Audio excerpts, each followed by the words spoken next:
Hey, good evening, folks. Welcome back to Gaming Garbage. So tonight isn't necessarily anything in particular.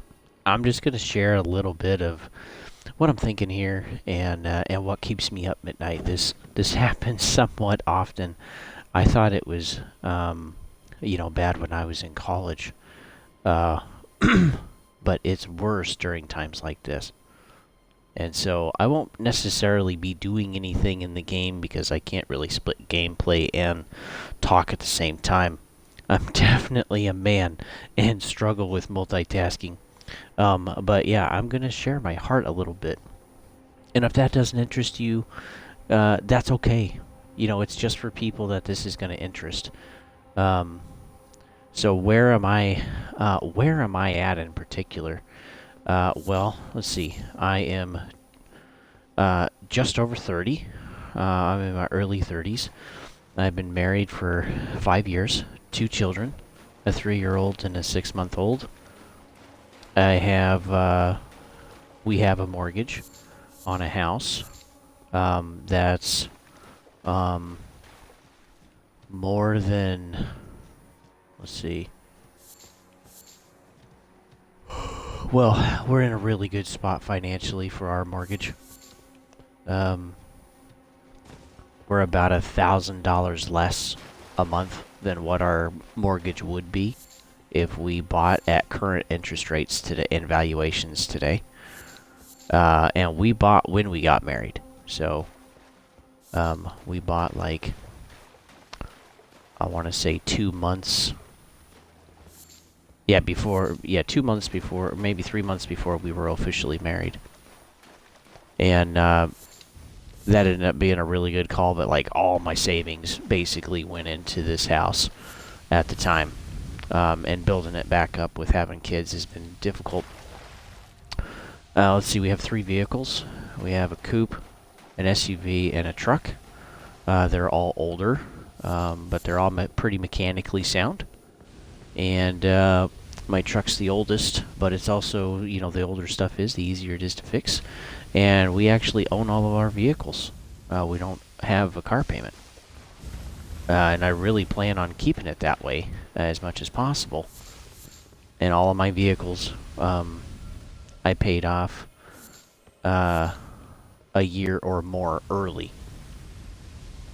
So 12 months or more, every vehicle. And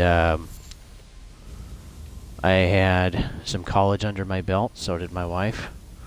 We also had some credit card debt when we got married, too. And all of those debts are gone. We took care of those debts pretty much when we got married, and we just hammered them out. And this last time, with our second child, we didn't go into debt at all. And we didn't have insurance.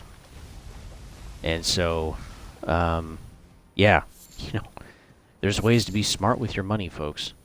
And, do research. No one is going to care more about how your life turns out than you do. But all of these things, my wife and I have accomplished while being married and with our family and financial stability. It hasn't come without work. And there are a ton of things that can take that away. All of the work. So you got to maintain the level of work, or even do more work than before, or usually have to do more work than you think you'd have to, in order to grow your responsibilities and maintain your lifestyle.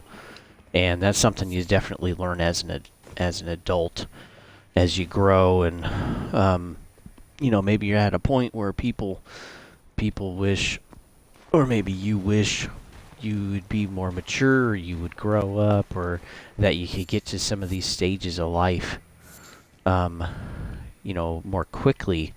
And I gotta tell you, really, the only way that's gonna get you there is increasing your skill in managing responsibility, and that means doing things you don't want to do when you have to do them, and in preparation for when things can go wrong. And so that leads me to what keeps me up at night. is this kind of preparation, this keeping my finger on the pulse of what's going on in the world and how it can affect me. And what's going on right now is this banking crisis. And we technically, quote unquote, technically don't have one.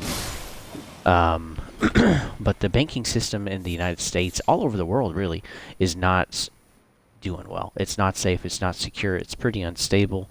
The banking system, just like our fiat currency, like the US dollar or any other country in the world, it's got, it's really backed by faith. It's not backed by anything, or it's backed by a promise. But again, it's not really backed by anything. And so when we have a crisis like this in the banking system, well, let me back up a little bit. Let me explain what's been going on as quickly as I can. We've had multiple bank failures and financial companies fail for a couple of years now.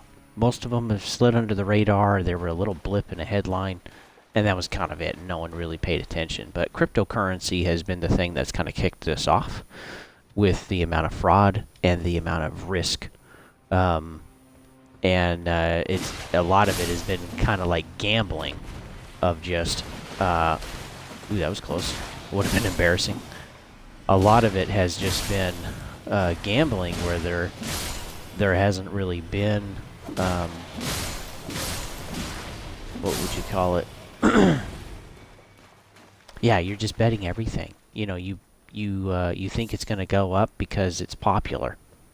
And eventually that trend stops. It's not because of valuations, it's not because of anything else, or because it actually holds a intrinsic value. It's just, well, hey, it's like a pair of shoes or a fancy cover for some type of game console or a limited edition of a figurine. Like, it really doesn't do anything. It really doesn't, like, you're just going to keep it and have it sit there, maybe use it a little bit, maybe display it in a certain way, but it just sits there, right? It collects dust, and it doesn't actually do anything.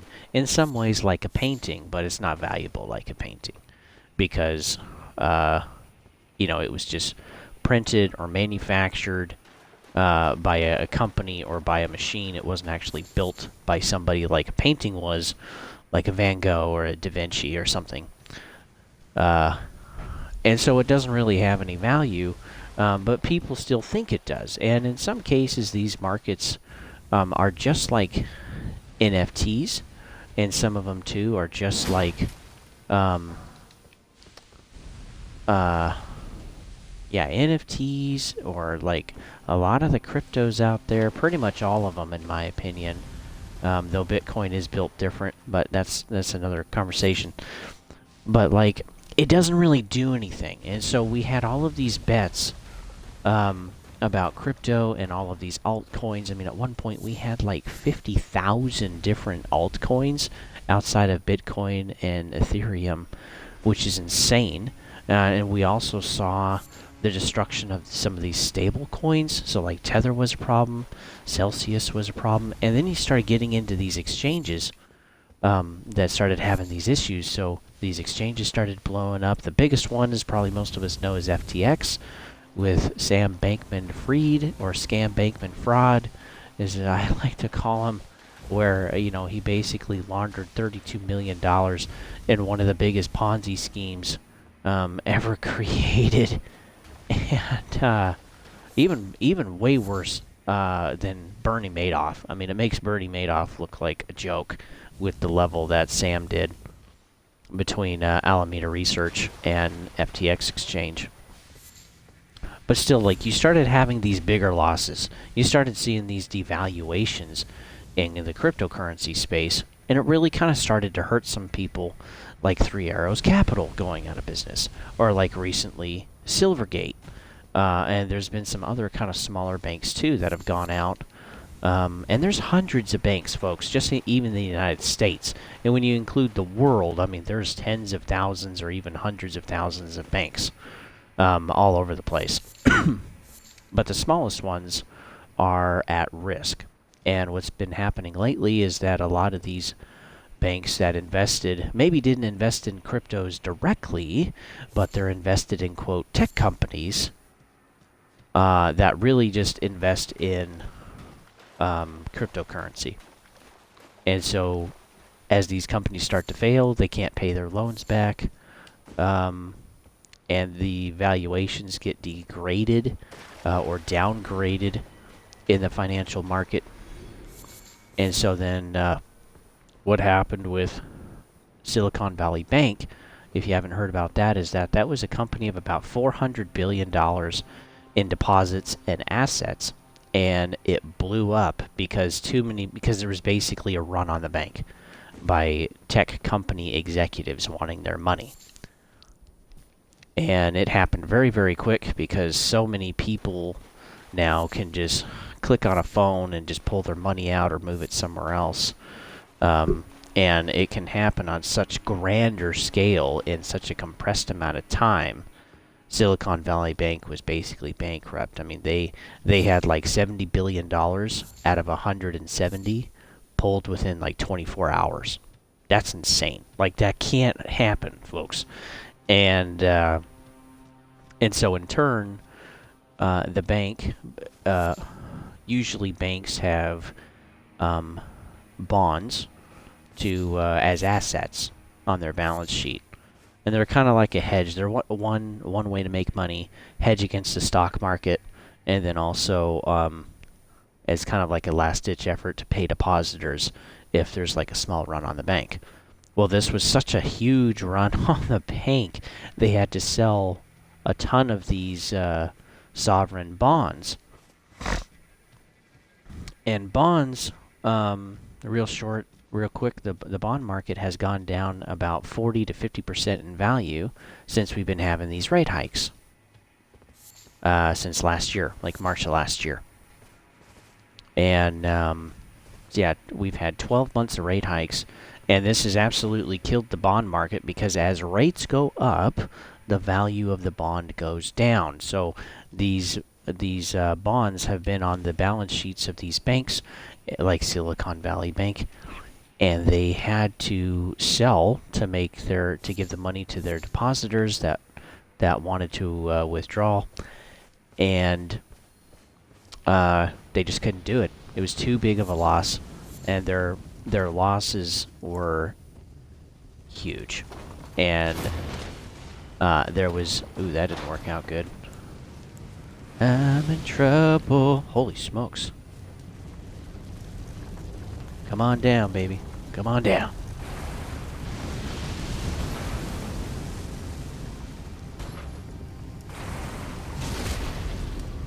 Yeah, perfect.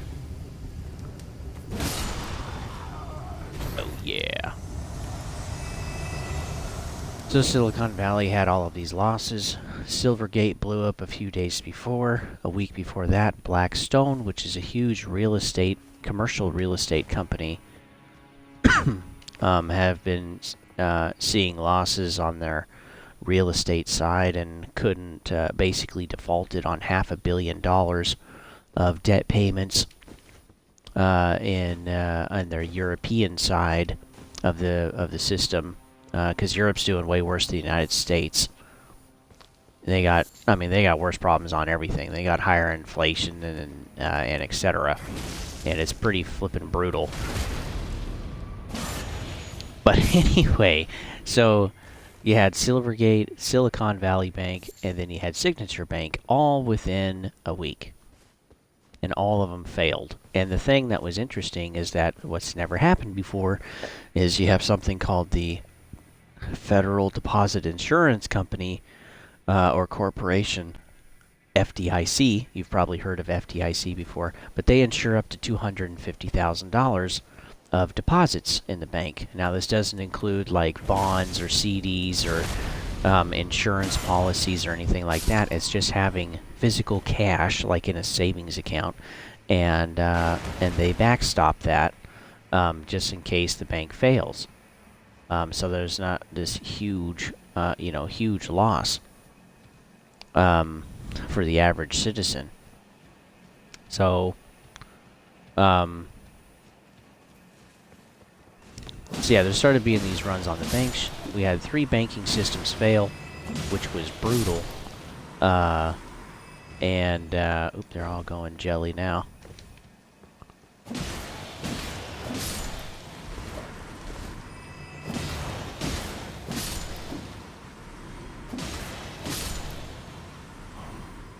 And so then on top of this, we've had issues in other sectors. Oh gosh, that's nasty. So like Credit Suisse, which is a large, I think it's a Switzerland bank, a Sweden bank. I can't remember anymore. There's been so much banking stuff in the news, it's been pretty insane. Anyway, bear with me, folks. Credit Suisse has seen a large outflow of deposits as well from investors, or rich folks, of over 100 billion in a month, and it's been pretty ridiculous, and so this isn't just affecting the banking system in the United States. This is all over the place. This is everywhere, and in just the United States, we've had 300 billion in bailout money be approved by the federal government, and oh man, they're totally destroying this guy.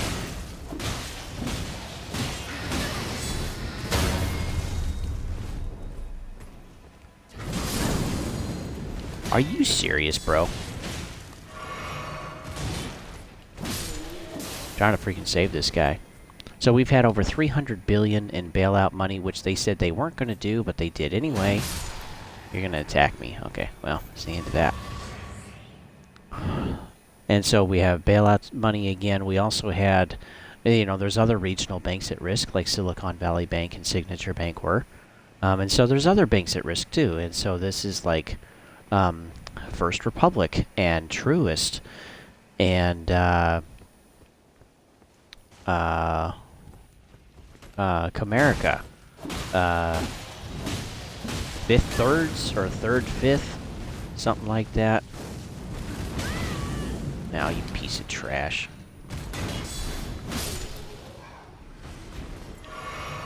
So there's a lot of these regional banks that are smaller, but like they are necessary for the banking system, and without them, the system doesn't work.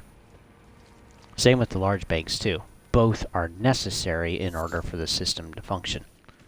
And I won't get into that today, because that's just more conversation. But so we have all of these banks that are at risk, and like First Republic, for example, got a bailout from other banks, 11 other banks to be exact, of $30 billion of deposits put into First Republic, just to keep them afloat, because they've been having runs on the banks too. And that money has to be in there for 120 days before those banks can withdraw that money. So we're talking about 4 months. Well, let's see. March, April, May, June, July. So at the end of July, they can pull out that money and basically take it back. And hopefully First Republic is stable by then. Which I don't think it will be, but I don't know. We'll really have to see what kind of happens with this, because this is just getting freaking bonkers, folks.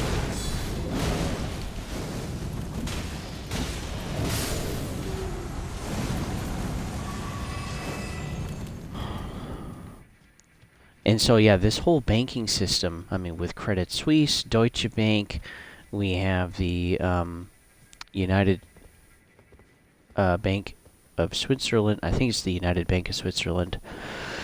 We have the financial banking system in the United States having all of this trouble with 3 banks failing in a week. And I haven't even gotten into loans, but I won't.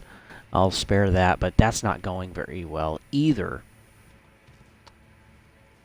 And so this is really getting, in my opinion, quite brutal, to say the least. And some people are sharing this weekend that, oh yeah, I lost half of my fortune. I lost 25%. I lost $100 million when Silicon Valley collapsed or when Signature Bank fell. And the FDIC has taken over two of these banks, and they can't find buyers for these banks. And that wasn't what happened in 2008. And that's actually concerning for me because it shows that either the banks, by regulations, can't take those smaller banks on, like JP Morgan not being able to buy Silicon Valley Bank, or the fact that they don't want them because they're not an asset, they're a liability. And so I always think the smart money knows something we don't, and that's why they behave and act the way they do, and we wonder, well, that was stupid. Or, in my case, what do they know? What do they know that they're not saying? And, ooh, perfect. And so, yeah, no one can buy these banks, or no one wants to buy these banks. And, of course, those three banks, they weren't the only ones at risk. And so what happens instead is the FDIC has to take these over, regulating bodies. They have to take these banks over and basically sell off the assets in blocks on a monthly basis until all of the assets are sold, all of the depositors are made whole, all of the investors, all of the holders. But, again, now you pieces of trash. Ooh, ooh. First blood, baby. It's bad for you. Holy cow.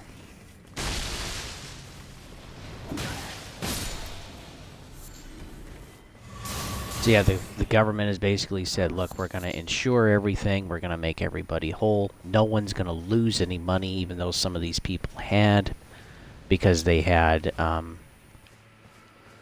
other types of investments with the bank, like creditors. Like if you're a stockholder, of those companies, you lost money, and that sucks. And including with any other bank that fails, starting on Monday, if there is at all.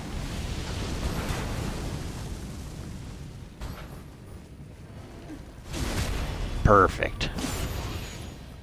So we'll really have to see, but yeah, this is what keeps me up at night. I have busted my can on everything that I can affect and influence in my life to support my family, to create the best life that I can as a husband and a dad. And of course for myself too. Like my truck is really for me, so that I can do projects around the house, or be helpful to other people that maybe they need a truck. And that's really why I have it. But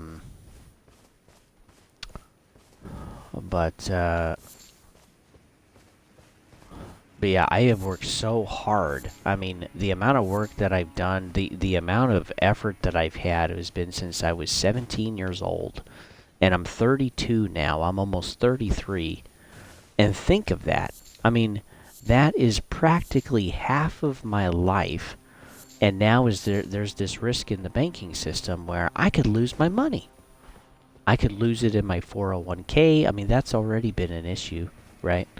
2022 was horrible with losses. Most people lost somewhere between probably 20 to 25% in their 401ks and in their stock market because bonds went down because the interest rates went up. And the smart money was getting out of the stock market, like Elon selling, billions at a time of Tesla shares. And then you also have systemic risk when you see selling, other people sell too. And the last person to sell is the one that gets screwed the most, because then after the last person sells, people start buying again. So I don't think we're there yet in the stock market, but I think we are there in the bond market. Because we had a huge amount of inflows into sovereign U.S. debt bonds, or treasuries, they're called, is another fancy word for them.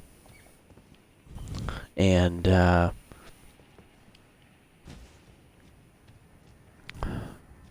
so anyway, I have worked so hard to get to where I am, and I've taken a lot of risk. I had a lot of years where I didn't do what I wanted with my money. Instead, I was smart with my money. And some of you know probably understand exactly what I'm talking about.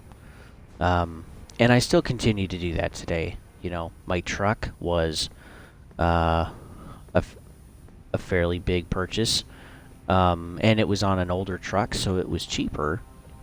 And I did take some debt on, so I paid a little bit of interest, but I only had the truck payment for 5 months, folks. Like, I literally told the credit union, I said, look, I'm gonna pay this off at the end of the year, and you can just see the little curve of a smile turn up in the corner of their face, and it's just like, oh man, you freaking watch. Like, I am not your normal run-of-the-mill millennial. You watch. I'll pay it back. And anybody that knows me knows that I'm just different. And yeah, sure enough, December rolled around, and I walked in with the rest of the balance and paid it off. And so I've worked hard for a ton of stuff. And if you guys ever want some tips on how I've done to kind of build my life how it is, and I do have to credit the Lord too, because there's been certainly some things that I haven't been able to affect or couldn't control, and things worked out unbelievably well, to where there's no way it was just because of luck. I can get into those stories someday if you folks want. And realistically, if we're honest, there isn't much that we can affect in our world.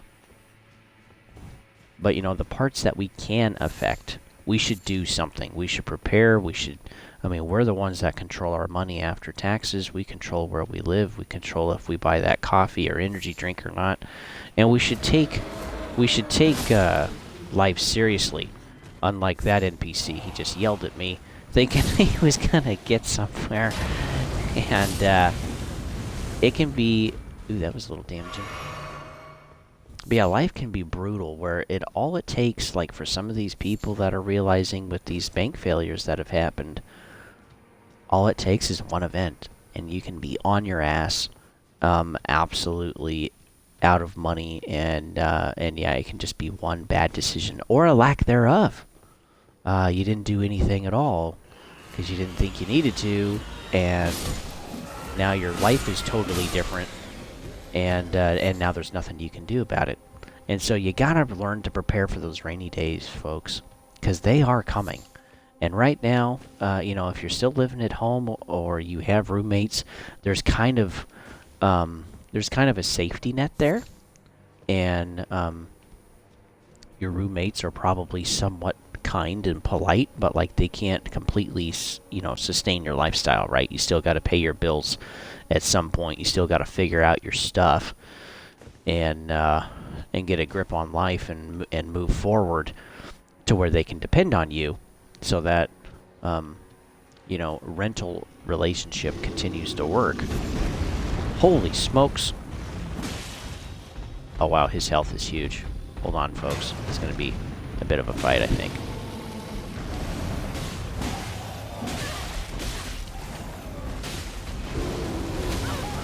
Oh my word.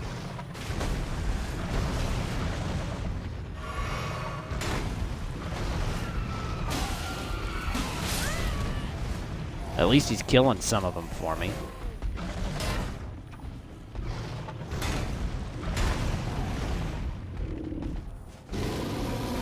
Oh no. Oh no, I could just see it coming. That didn't hurt me too bad.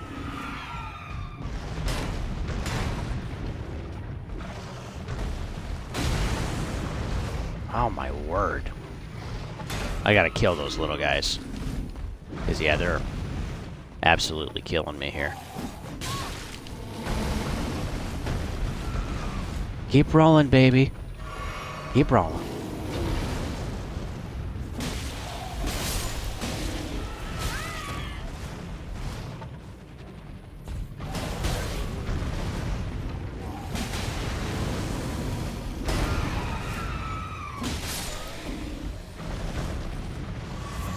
Oh good, I got some of my health back. Oh, what the heck is that? What the heck is that?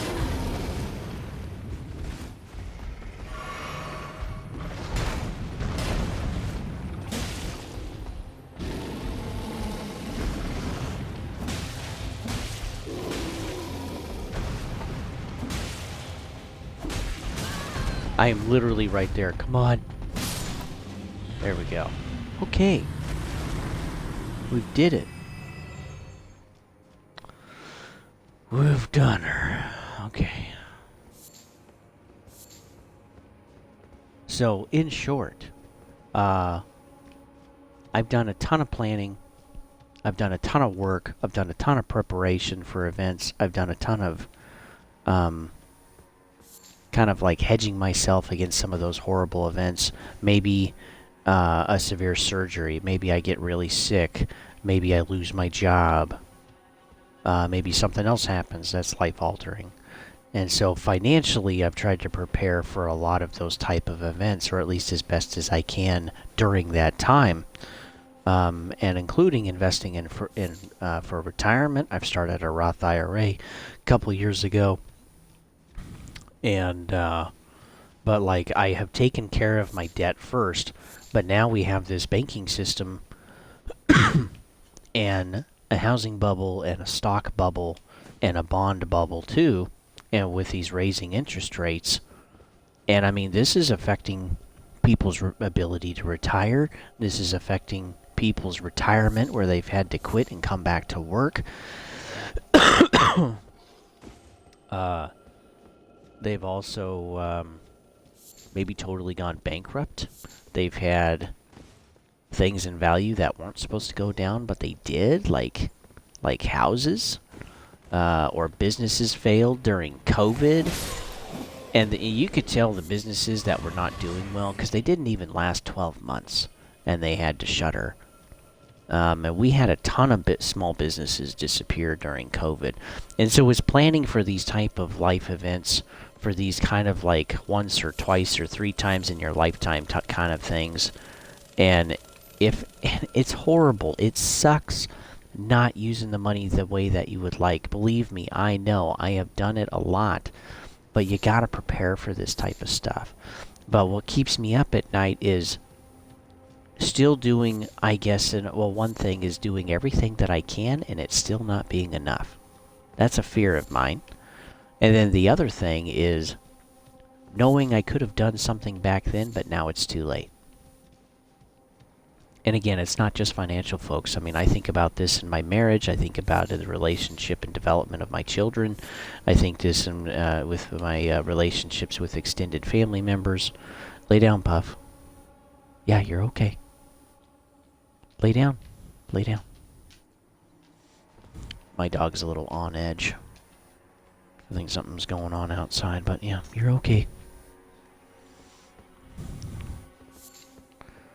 But yeah, you gotta prepare for these types of things.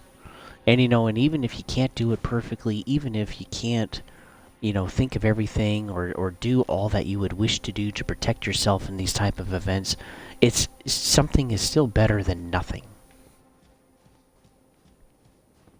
But we've had the war in Russia, we've had the lockdowns, we had the supply chain issues, which aren't really an issue anymore, in my opinion. They might come back if the economies ramp back up, which they will at some point when all of this is over. But yeah, we have years of bad policy making, and kind of synchronized changes and shutdowns and lockdowns and debt crises around the world. And we've already had some countries completely fail. With the raise of these interest rates. I mean, that blows my mind. It blows my mind. Like, Sri Lanka is done. It barely exists as a shell of a country anymore compared to what it was. And just the bigger countries, they take longer. Just like the bigger banks, they take longer. But eventually, the failure happens if it goes long enough, if it's deep enough, if it's hard enough. And what I am potentially seeing now in the economic and financial news, at least in the United States, is that we could have a 1990s again or a 2008 again. And these weren't necessarily horrible periods of time for everybody, but like in 2000, when that tech crisis happened and that bubble burst, and all people wanted to do was sell for a year and a half. Amazon, think of Amazon today. Amazon existed back then. Oh, frick. Oh, now. I hate these things, man. Freaking Iron Maidens. Yeah, these are freaking trash. I hate them a lot. They're flipping horrible. Oh no! Oh no! Am I gonna make it?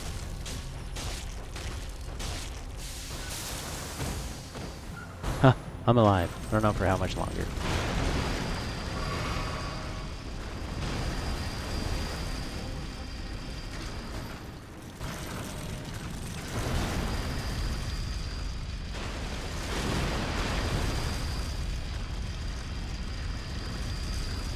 Yeah, ultimately that's what keeps me up at night. Have I done enough? Have I worked hard enough? Did I do all that I could? Because let me tell you, when you move out, you're now fully responsible for yourself. And I would say that moving out and splitting rent is still a level in the, a step in the right direction. But when you are completely supporting yourself, like me, myself, and we are all responsible for me.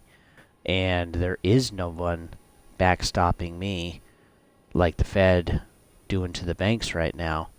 There is no bailout for me if I lose my job, if I can't pay my mortgage. There is no one that comes to my rescue. It is just me. And when you can get to that level of sustainability, it's like leveling up. You know what I mean? Like you are really finally out on your own. And there's a ton of work that goes into that. If you guys are still living at home or still, still sharing or splitting the rent or have some kind of like a work apprenticeship deal or something going on where someone else is supporting you or making your life cheaper, you don't understand yet. But yeah, when you fully get out on your own, it is extremely difficult, and you got to prepare for those rainy days.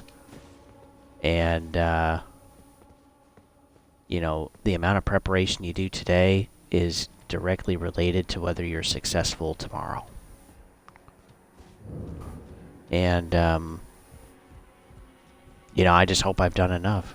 This banking issue right now, which they don't even want to say it's an issue, which is another, kind of yellow flag, oh, something's going on here. They keep saying everything's fine, but they're shoving hundreds of billions into the system to try to prevent whatever's going on from happening or from things getting worse. But yeah, in my opinion, not everything is fine. People, you piece of trash.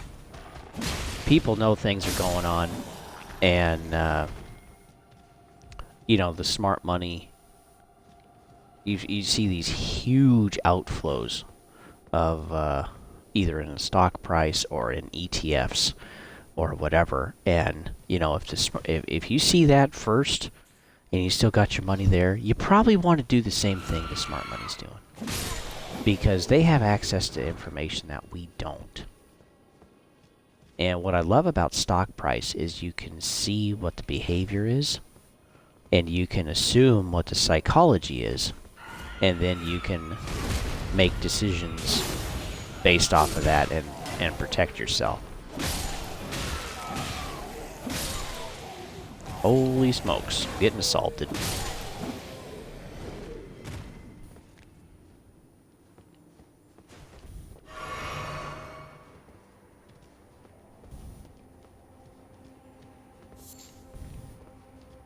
So yeah, if you haven't done anything, guys, I mean, and you're kind of out on your own, you're either splitting rent with roommates or something like that, or you actually are totally on your own. The buck stops with you. Start preparing if you haven't yet. The first thing I would do is actually get some of your money out of the bank. The next thing would be to start paying off those debts. Get rid of them. I think it was Signature Bank. When they failed, their entire asset was bought for €1 from another bank. Think of that. Billions and tens of billions and hundreds of billions was bought for $1. I mean, that's called a fire sale. And the people that had investments with Signature, those investments are gone. There's no way they're coming back.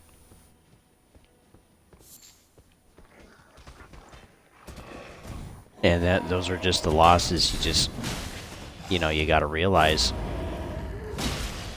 And it sucks. Man, come on.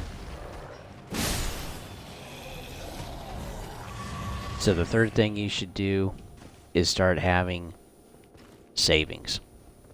Have some actual little bit of savings. If your debt is huge, okay, if your debt is, let's say your debt is $5,000. Okay, you should probably have $1,000 of emergency fund money. Maybe $1,500 at this point, because inflation sucks. But have $1,500 that you're not going to touch for when stuff absolutely hits the fan and you don't have any other choice but to dip into that $1,500. Set that aside first before you tackle your debts. And then take your debts down to 0. Get that stuff paid off. Stop paying interest. Interest just goes to someone else's pocket. And it does nothing. Which is brutal. Yeah, interest is just wasted money, in my opinion.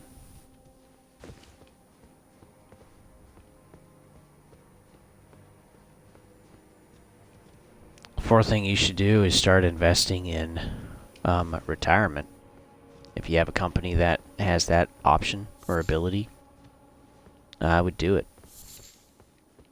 Take the time to do that. Start putting in. And get to a point where you've maximized your match with the company. So if the company is willing to match up to 6%, then you put 6% of your paycheck in there so you can get as much free money from the company as possible. And do this as soon as you can. All of these steps. Do them today. Literally start Monday. Sunday you get a little bit of reprieve to kind of start thinking about this, to start, figuring this out. But yeah, honestly, start taking this stuff seriously, folks. Because, yeah, the system is still not healthy. There is still something systemically wrong. And something just feels off to me. And I can't necessarily put my finger on it. But the insiders will be able to get their money out. And we'll learn about that after the fact.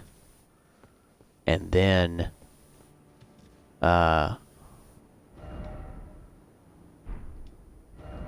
Oops. I want to talk to this. Can I talk to this guy? Acquire material. What? Can I even talk to him? You gotta be kidding. I don't think I can. Why the frick not?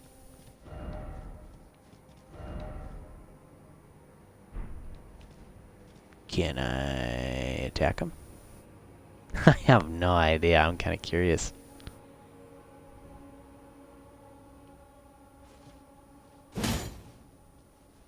Oh, wow. Nope. He's, I think he's a real person. But yeah, brutal. Can't do anything. Huh.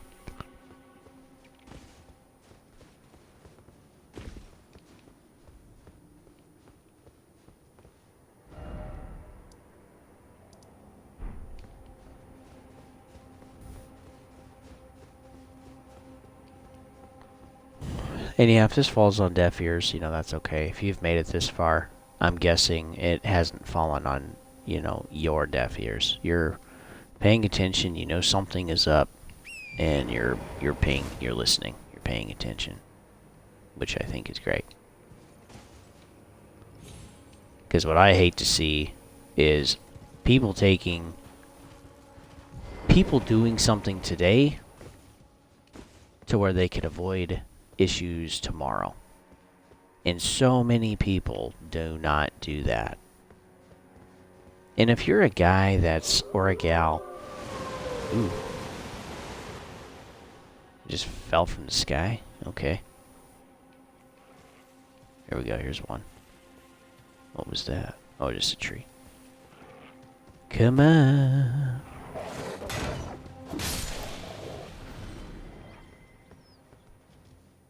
But yeah, if you're someone where your friends think you take life too seriously, you need to loosen up a little bit. And yeah, there's times for that, absolutely. If you haven't done that in a while, go take a breather.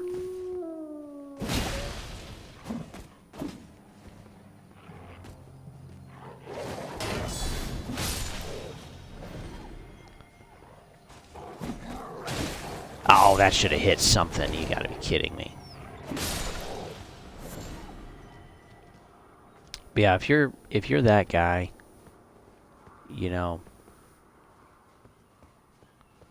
don't listen to him, honestly. Continue to take things as seriously as you take them. Continue to think ahead. Continue to think about possibilities and prepare.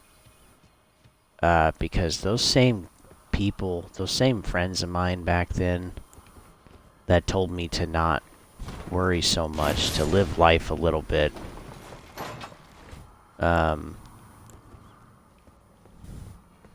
I'm way further ahead than all of them as an adult. And I look at them today, and I honestly think most of them are a joke. I don't tell them that because that'd kill the relationship, the friendship that I have with them. And some of them are finally starting to move forward when they're almost 30, which is good. It's better late than never. I don't care if you're 50. You could literally start today and start changing your future. But it takes action, folks, and it takes taking life seriously. And the friends and the family members that have figured that out at a later time, they say, one thing I hear from them all is they all say, man, I wish I had figured this out sooner. I wish I had taken things more seriously. I wish I had saved more money. I wish I had invested sooner. I wish I had started my 401k sooner. And you don't realize how you're messing up your life until you start making some changes and just try it a different way. So one for myself. Ooh. Almost didn't see that guy. One of them for myself was spending 5 years in college when that wasn't going to work for me. It was supposed to be something I did. It's what everybody did. That's what everybody said I should do, and they were all wrong. I had people tell me I was smart. Whether I am or not is relevant. But I had people say that, yeah, I should do college, And I was good at doing college. I was good at doing school. I was good at studying. I could take tests. I could take finals without studying for them. I actually didn't have to take college that seriously because I didn't think it was that difficult most of the time. And 5 years, man, that's a long time. And it's not like I didn't learn anything, but it definitely did not produce the results that I was looking for. And so I eventually quit. First it was, well, yep, I plan to go back. I plan to start college again, but right now I need to focus on a full-time job. I want to get moved out. I want to be able to progress forward in my life. I want to become more independent, and college isn't doing that for me. College is keeping me in debt, and there's just it's not doing anything. I'm trying all of these different majors. I'm trying these different things. Like I was medically denied for military science. I was with the military, basically. I did 2 years of physics and then figured out that I couldn't do the calculus, so that was frustrating. It literally math blew up for me. Like I still don't understand what happened. And then I looked into different other majors, which, the other two were economics and history, and basically you either have to be super good to actually get a real job, or you just teach it. And that's horrible. I can't be a teacher. Not in our school system. I'd lose my job. And the last thing that I tried was psychology. I really like how people think and why people behave a certain way, or why they do what they do. I think it's pretty interesting.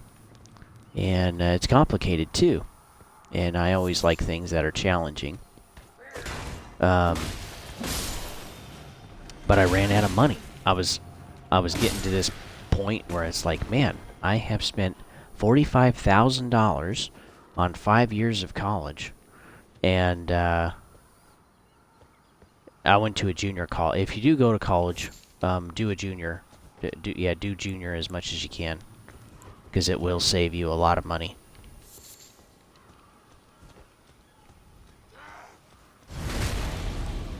But yeah, $45,000. Think of that, folks. I literally blew that on college, and I have nothing to show for it today. Like, it's horrible. I still think about that, and it's just like, man, like, I waste, and then, too, the amount of time. Where is it? Is it still here? Where'd it go? Something was flying up there. Huh. Anyway. Yeah, I absolutely feel disgusting when I think about 5 years of college and $45,000, roughly, over 5 years. I mean, that just makes me want to puke. And I feel like an idiot. I feel like a fool. And honestly, folks, if you're doing something that is not producing what you thought it would, or producing at all, don't keep doing it. It's okay to give up. You are not some Superman superstar. You're not going to be successful at everything. You're not going to be good at everything. It's okay to give up. Because one thing I've learned with investing is you do not want to stay in a stock if it's going to continue to probably go down. Cut your loss. Let it, continue to see if it's going to fall. And you're not going to be right all the time. But it's better to be safe than broke.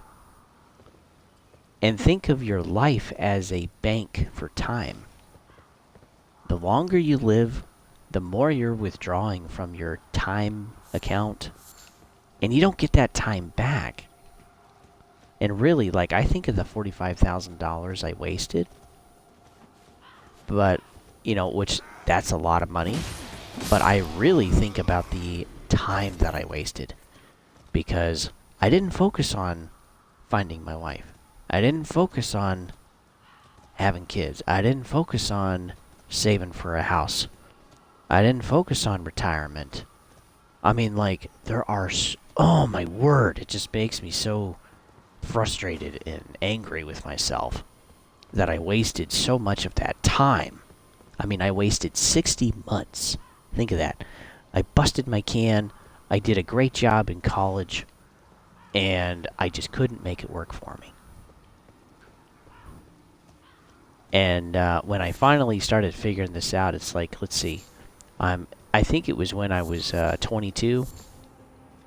So let's see, 18, 19, 20, 21, 22. Yeah. So it's when I was 22, and I started really kind of pondering and thinking about all this. Nope, not going down there. Looks like a bad idea. Yeah, I started thinking about all this, and I was like, man, the amount of time, the amount of money, the amount of emotional stress, and for what? I still don't have a piece of paper. I still don't have a degree. I am still years away of actually from getting a degree, and I have nothing to show for it today. I didn't even have an associate's, and it's because I had to change majors so many times because the major I had wasn't working for me. Again, the calculus, and I was medically denied from military science, and I didn't want to be a teacher of economics and history, and then so yeah, when I was doing psychology, it's just like, holy smokes, what am I doing? And I started thinking about my life, and this is a really good pro tip, folks. I started thinking about my life as if I was looking at a friend of mine, not me. Does that make sense? I was looking at me in third person, and I was writing it down on paper, and it's like, if my buddy was doing this, what would I tell him? And I said, it's time to quit, man. Try something else. This isn't working. And that was the first time I was honest with myself. I mean, really honest with myself about my life. And I just kind of pondered that for a few months, and it's like, okay, I'm gonna quit college because, yeah, this is a joke. If this was someone else, that's what I'd tell them. I'd tell them to move on to something else. So then it's like, okay, what would I tell them? Well, go get your first full-time job and go make money. Go get a job you can live with, and then go do it. And the reason you're working is to get the house, to get the financial security, to get the retirement so that you can support a family. And supporting the family was the goal. The ultimate goal. And still is today. It's what motivates me to do everything that I do. Is to give the best life I can to the people that I have committed to and have a responsibility with. That doesn't sound good.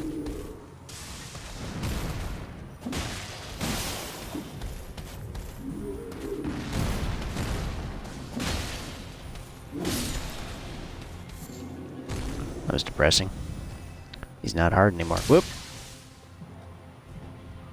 Better take out this guy. He's going to be a problem.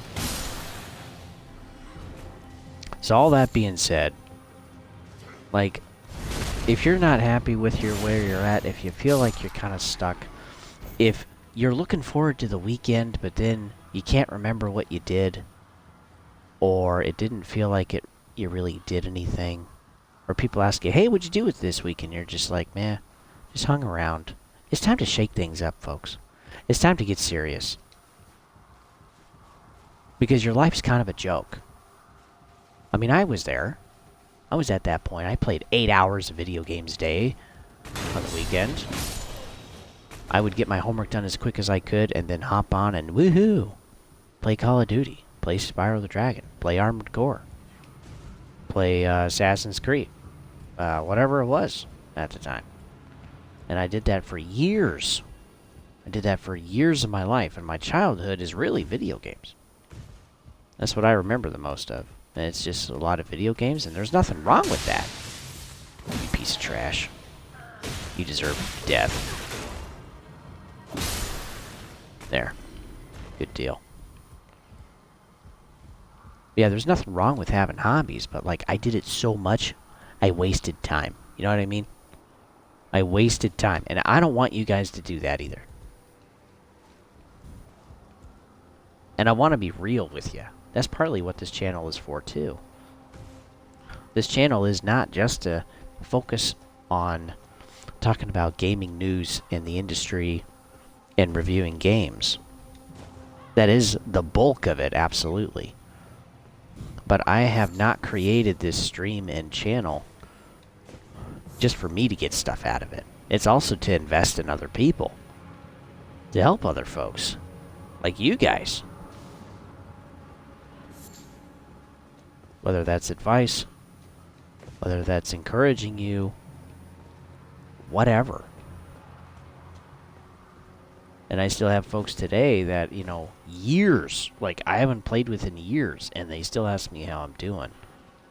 And it's because they know that I care. I give a rip. I mean, Insightful and T-Max and ATV and Handbug. I mean, all of those folks. Everton. Yeah, they still keep up with me. And I with them. Cave. Yeah, all those guys.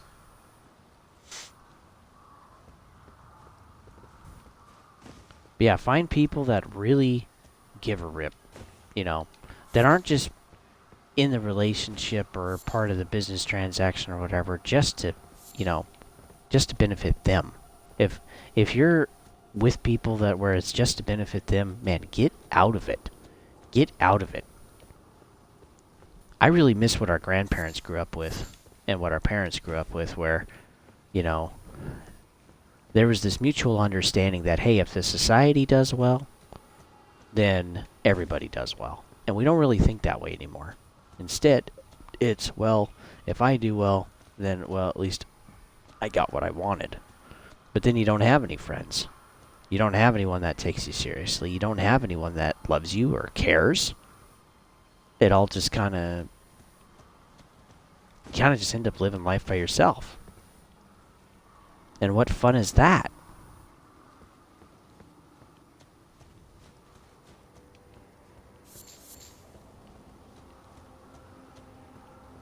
I mean, that's partly how I got into doing stuff today. Is it's like, I mean, I bought all of the stuff I could. I mean, I bought into hobbies. I bought into collectible stuff. I bought into experiences, and I went and did stuff too. But you know, it was all kind of by myself. And it really didn't, it didn't really produce the joy I was looking for. It didn't produce the peace either.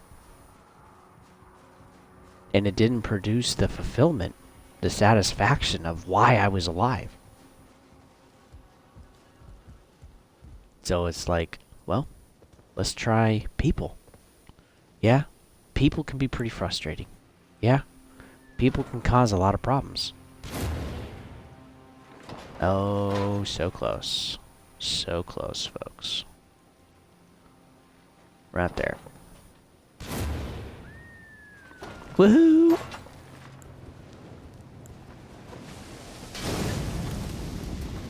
Come here, you piece of trash. Where's the other one?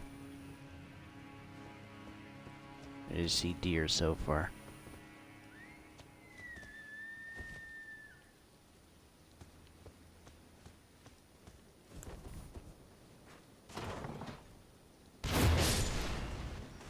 But yeah, produce something for your life, folks. And yeah, don't just throw your time away. Please, don't do what I did. Especially like with the example of college. Oh my word. College is not for everybody. I really wish they would quit lying to people. And a great thing to invest in is a skill, because not everyone can do it. But kind of everybody can go to college, you know what I mean? And so it's not really valuable. And when you have most of your applicants with a business degree, it's like, none of you really freaking matter. Like, this is kind of a joke. Yeah, they're going to pick someone else that's more qualified, or has done more college, or or is younger, or is older, or is prettier. I mean, we all know there's those biases too in the job market. It's just how it is.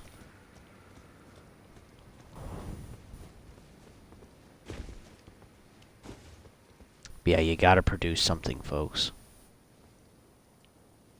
You can't just, well, you can. I mean, you can keep doing nothing or keep trying something that isn't working. But, you know, my rule of thumb, ooh.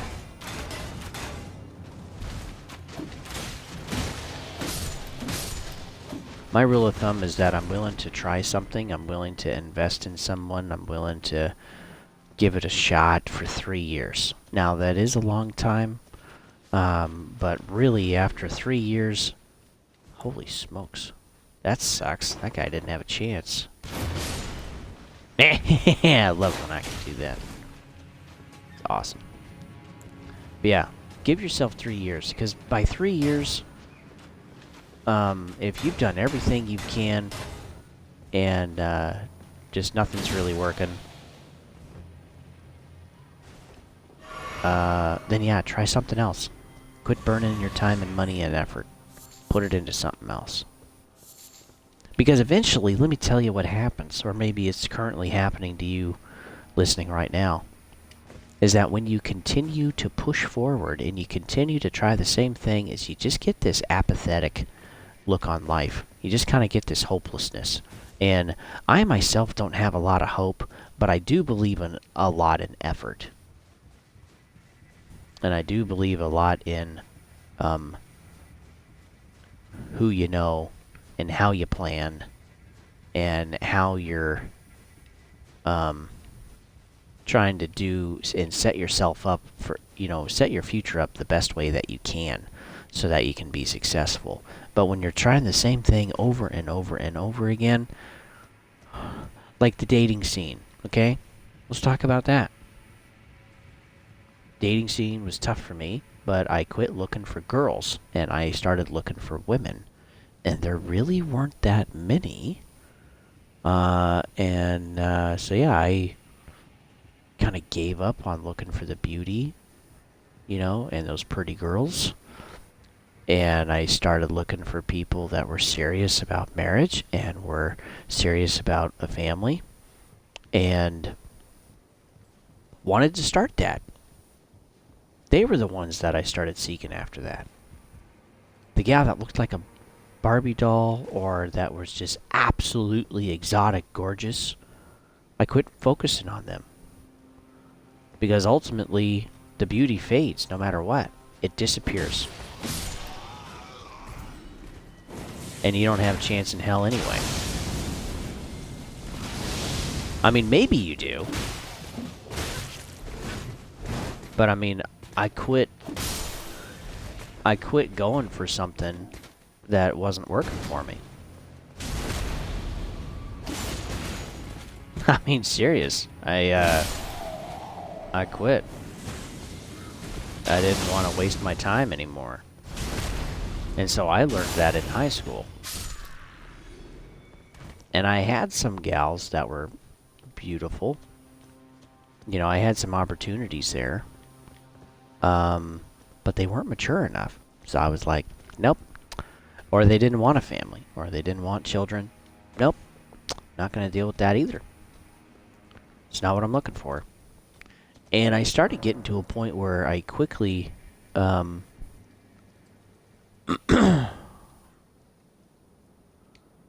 I started, what's the word? I started getting to a point where I was like, look, I started kind of speeding things up because if there was a deal breaker for one or both of us, better to find that out earlier than drag it out over a couple of years and then find out. So, you know, getting to know each other was kind of like speed dating for me. And I did it that way just to save time. and to not waste my time on people that weren't going to fulfill what I was looking for. And I had friends too. They were like, "Oh man, your standards are too high." It's like, no, I have standards because I want a marriage, one, to be successful, and I also want the raising of my children to go well. I want to do it with my wife. Oh, my word. Not against my wife.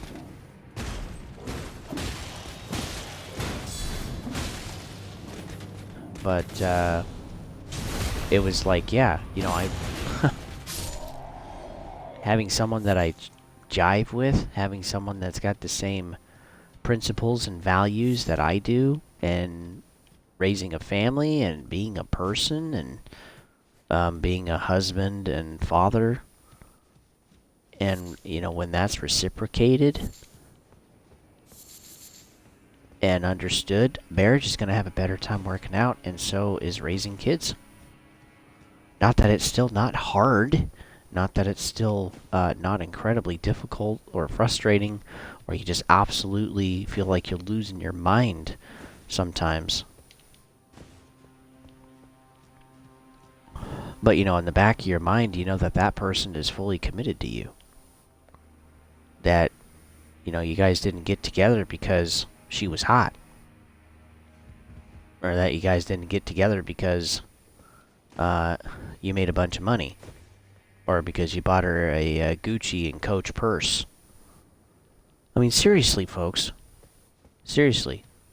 What type of people are you having in your life? And what are they doing for you? Are they helping you be more successful? Are they holding you accountable? Are they guiding you in the right direction? Are they a good influence? And I would also say no influence is also bad influence. Because again, they're not pushing you to be the best you can be.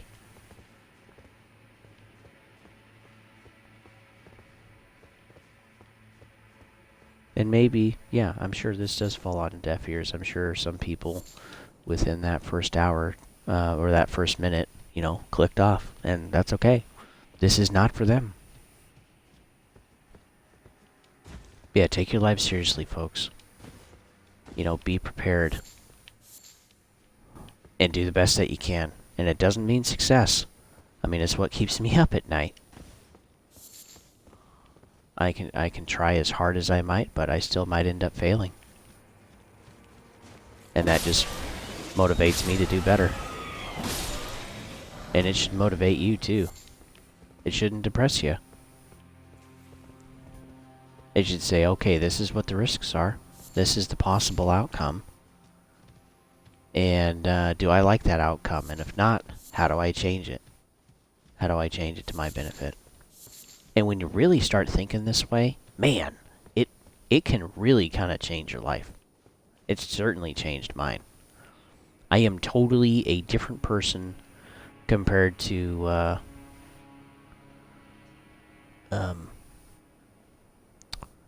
what do you call it? Compared to high school. In my sophomore year of high school, it really started changing for me. Because I wanted it to. I didn't like where I was going. I made another big change when I was in college. A couple of them.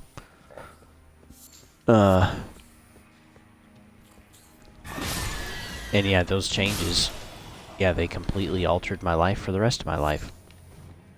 And they were good. They were good changes. And I don't regret them at all. Again, those changes weren't without pain. Those still existed. That pain was still there.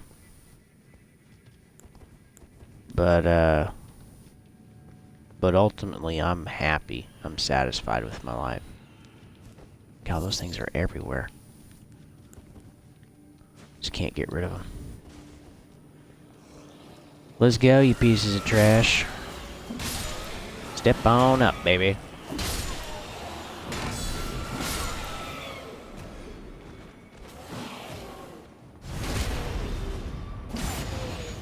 These guys are just kind of more annoying than anything.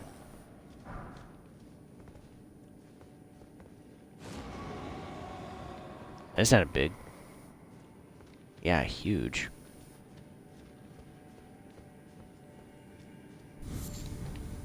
So anyway, I guess that's all I got for now. That's all I got, really. But yeah, what keeps you up? What? Ooh, crystal cave moss. I needed that.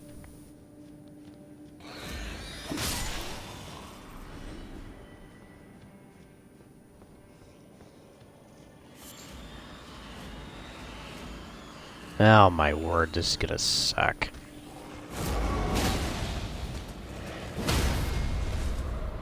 Ooh, he's done. Alright, that's the big guy out of the way. Oh my goodness. I can't even get a strike in. Ow!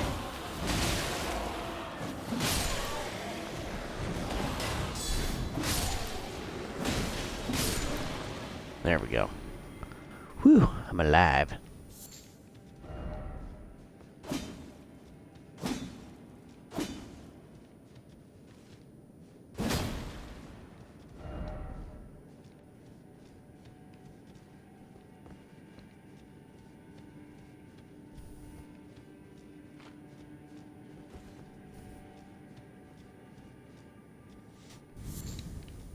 So I'll keep folks up to date on this banking issue, and I'll also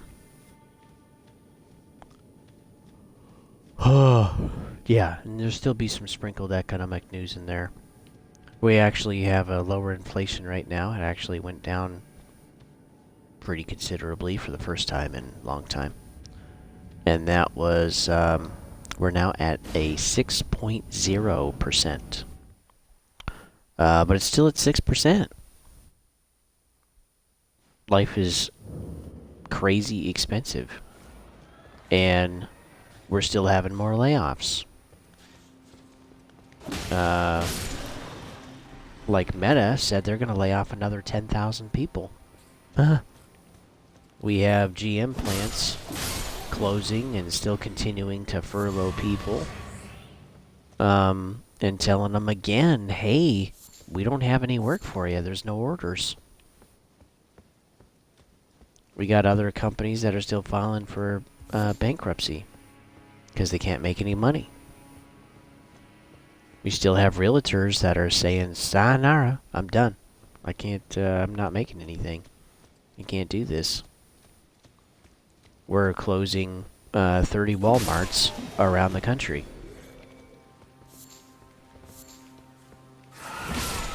And Kroger is still having incredibly small profit margins, even with the cost of food being so expensive.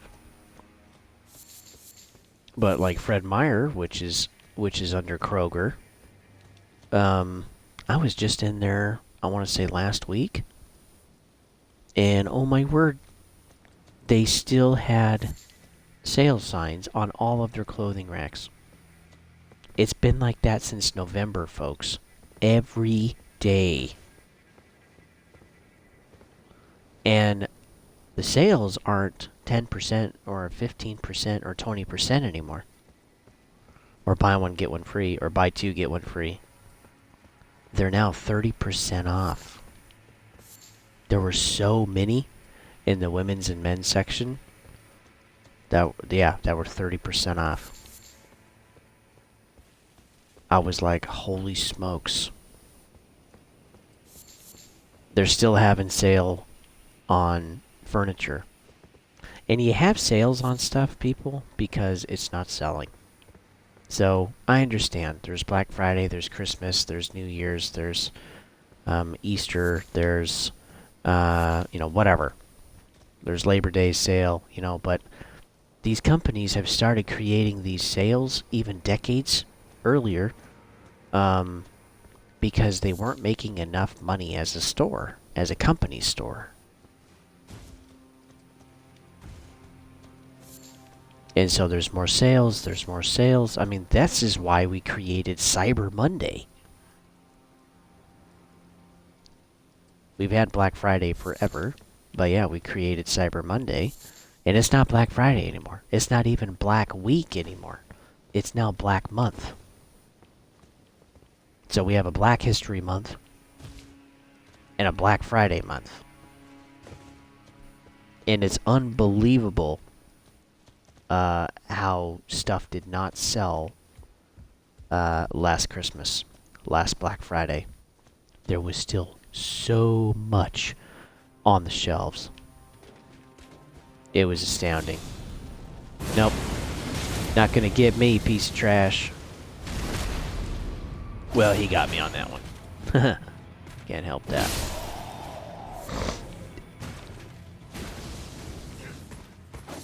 Wow. You guys are everywhere.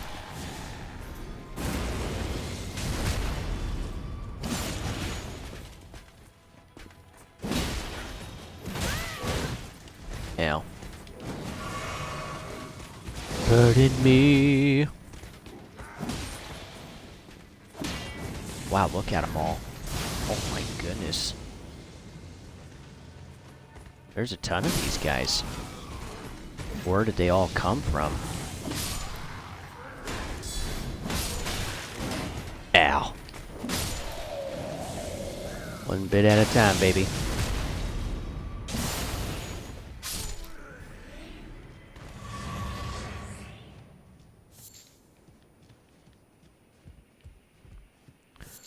Yeah, economically, things are still not going well. Some places are seeing the prices for housing, for like a mortgage, or excuse me, value of a home, like Phoenix, going down 25%. That's insane. That's a ton of money. Some other cities, they're not faring well either, like Portland, Oregon. Oh, you piece of junk. They all flew off.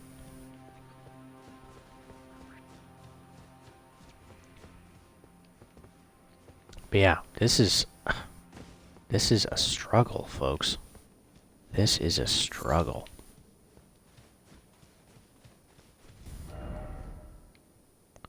And yeah, it is just not going well. So yeah, too, you know, prepare to lose your job. I really hope you don't.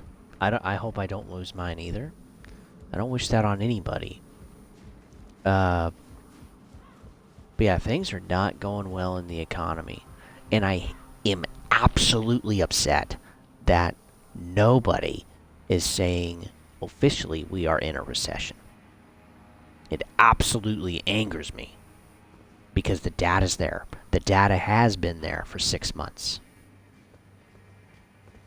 And they still won't say it. I mean, they're probably going to say it's a recession by the time the recession is over. And that's if it's good. If it's a mild one. If it's 12, 24 months, we'll be doing pretty good. If it's more like 48 or 60 months, I'm starting to think that's a little more likely. Again, I hope not. But if that's the case, a lot of people are going to lose their jobs. Yeah, if we have another 2008 in some shape or form, it's going to be horrible. It also means the stock market's not done going down either. And, yeah, this is going to be really brutal. Yeah, this is going to be awful.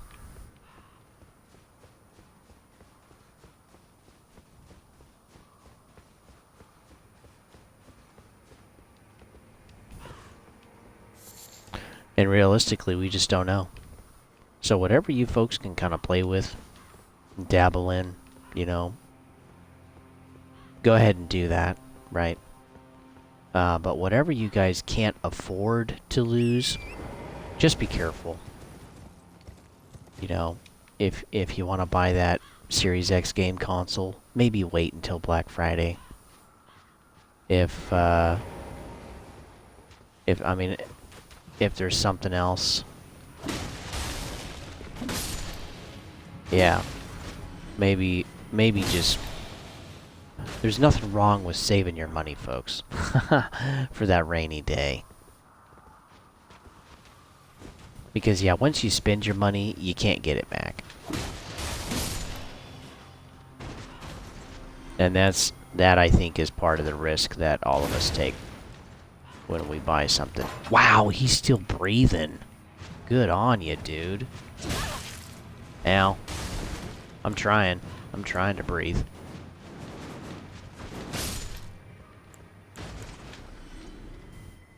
So yeah, like, we've thought about getting AC for our house. We don't usually have really bad summers. But boy, 21 and 22 were pretty bad. And that was brutal, trying to go through that, especially with having a newborn. That sucked. And we also got an old furnace, too. Like a really old furnace. And, you know, we had... Let's see. I think it was with our oldest. Yeah, I want to say it was with our oldest. We actually didn't have heat for like a couple of days. Because our furnace went out. And so it got to like 54 degrees or something. I mean, it was cold in here. It was cold in this house. And I felt like just an absolute loser. I felt like a failure. You know, I can't even provide heat for my own home. For my own family. But, you know, sometimes that's going to happen. But yeah, new furnace, $5,000. Putting in AC, $5,000. And so it's like a total of $10,000. It's like, man, do I really want to spend that right now? With what's going on in the banking system, what's going on in the stock market, what's going on in the, excuse me, the, credit markets, you know, with the rising defaults. Do I really want to do that with upticks in initial jobless claims, unemployment going up? I mean, yeah, do I really want to burn that money right now? Or do I want to save it for a rainy day? Because I think that rainy day's coming, folks. And... oh, I missed. I almost had him, too. Here we go. Oop. Pardon-moi.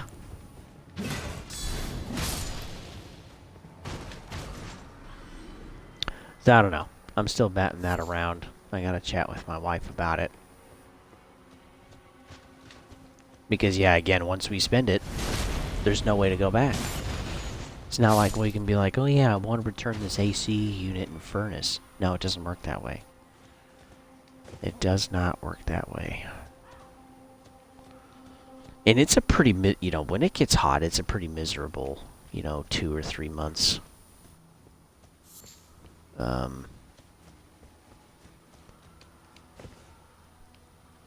But yeah, having AC would be really nice. And my wife, you know, I would like it too. I hate the heat more than my wife does. But yeah, it's not cheap. It's not an easy expense. And that's just what I'm thinking about. Do we spend the money? Excuse me. Hold on, folks. I got something up with my throat.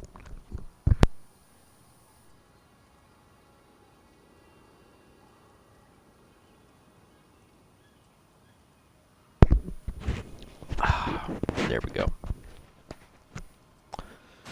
So yeah, do I... ooh.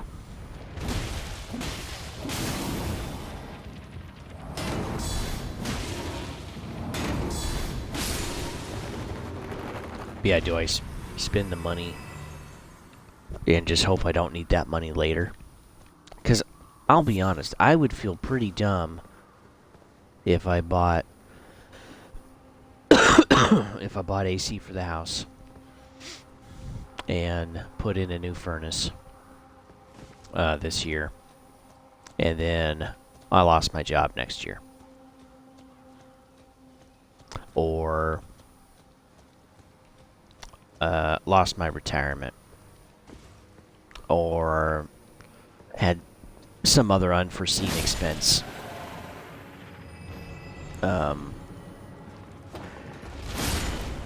And just, yeah. I mean, there's so many, yeah, there's so many things there.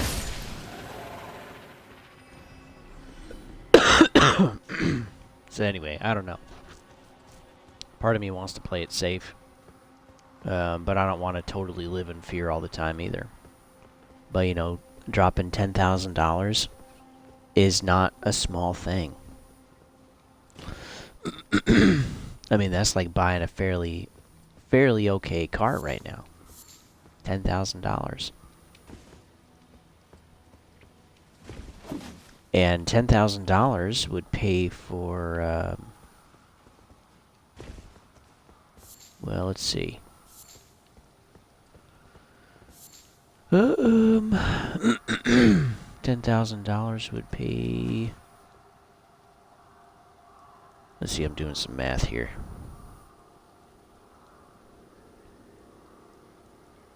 That would pay for 6 months of mortgage.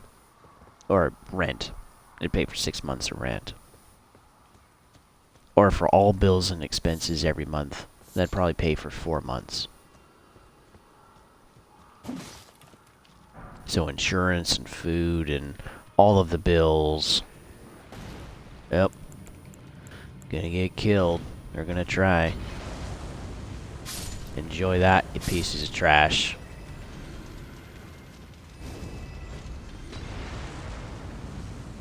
I just really hate these things. I really do. They're my least favorite.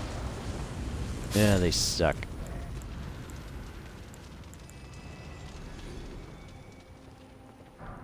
Yep, one more.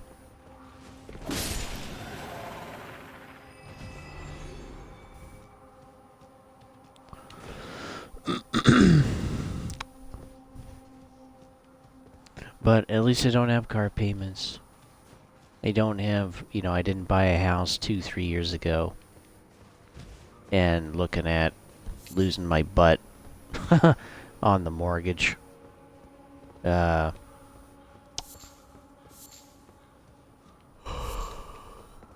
I'm sitting pretty good. And I can borrow $50,000 from my 401k. Which is nice too.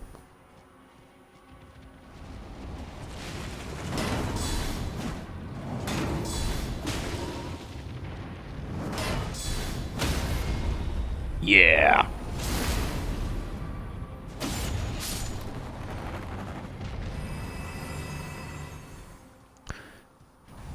But yeah, I've built up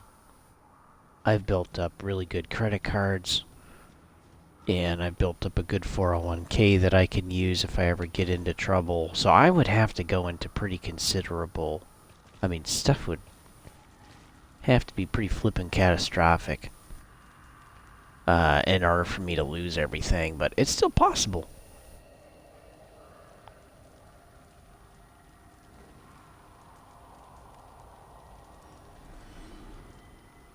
Oh, somebody died.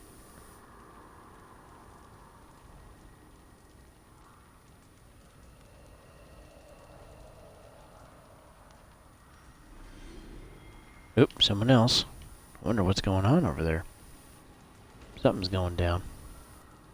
Did you guys ever, like, just a side question here. Did you guys ever figure out what these ghosts are? These ghost guys are all over the place. Like, there's someone that asks for, like, grapes or something.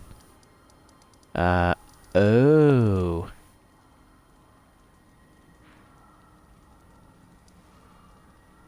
Ooh, that just gave me an idea. Maybe he's asking for Yule grapes.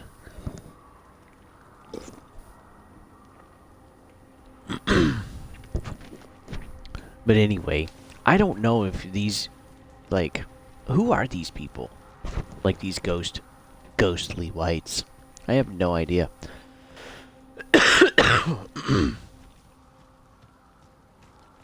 And yeah, can you solve for them? Can you make them go away, make them whole again? I don't know. I'm not really sure what's up, but something unique there. Oh yeah, I remember this place. This place was horrible down here. You had a boss who you thought was the boss, but it wasn't the boss, and then you get to the real boss when you've already downed some flasks, and then you just get destroyed. Real good time. These people flipping head in the corner. Screw you. Oh, we had the same idea. Nice.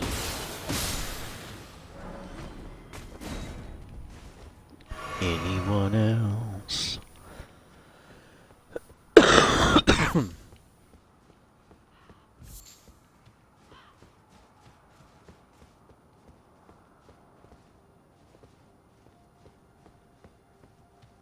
And something too, folks, if you're like me and you're married, you know, you have a wife.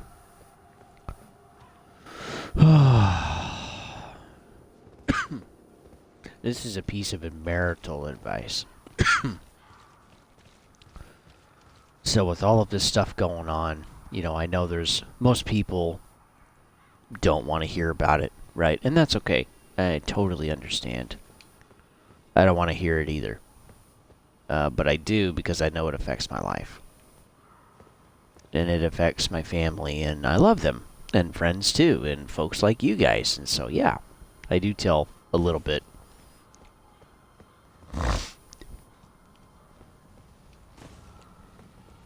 But, like, I burdened my wife last week by telling her too much and letting too much of what's happening and going through my mind seep through during my weekend.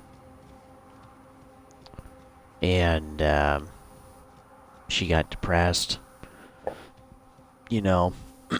And there's certainly people out there that are not good at looking at the negative side of things. And they can't, in my opinion, they can't handle very much. Well, it's not my opinion. I've seen it with my own eyes. But yeah, they can't handle too much, and that's okay. I mean, we're not all built the same. But, like, I burdened my wife and altered her day and her mindset for everything. And I think she really got a taste of just kind of how bad it's really starting to become. And it's not like she closes her eyes to this. You know, she doesn't. But my responsibility as her husband is to not just protect her physically, but it's also to protect her emotions. And that includes not burdening them, like overwhelming them. So you still got to have conversations as a couple. You still got to talk about kids and money and whatever else, right? Things that are going to change or affect or alter your lives. You still got to have those conversations. But her expectations were, hey, we're going to finally go out and do something fun. We're going to get out of the house. You know, maybe do a little bit of shopping and just enjoy being out. And then I'm just like, well, yeah, the economy's going down, and that business is probably going to fail. And oh man, you see that person over there? Man, it looks like time is rough for them. And I mean, yeah, I was just not a positive person. And again, you know, it's not like she wants to close her eyes to what's going on. And, but it also means that I shouldn't just emotionally dump on her. Did I go all the way to the bridge? I thought I did. Maybe not. Anyway, it doesn't mean I should emotionally dump on her. And it also means that I should safeguard her emotions, because overburdening people is just not healthy in any way. It affects your relationships. It also makes those people not want to be around you. It makes them not want to talk to you. So yeah, it kind of just kills off communication after a while.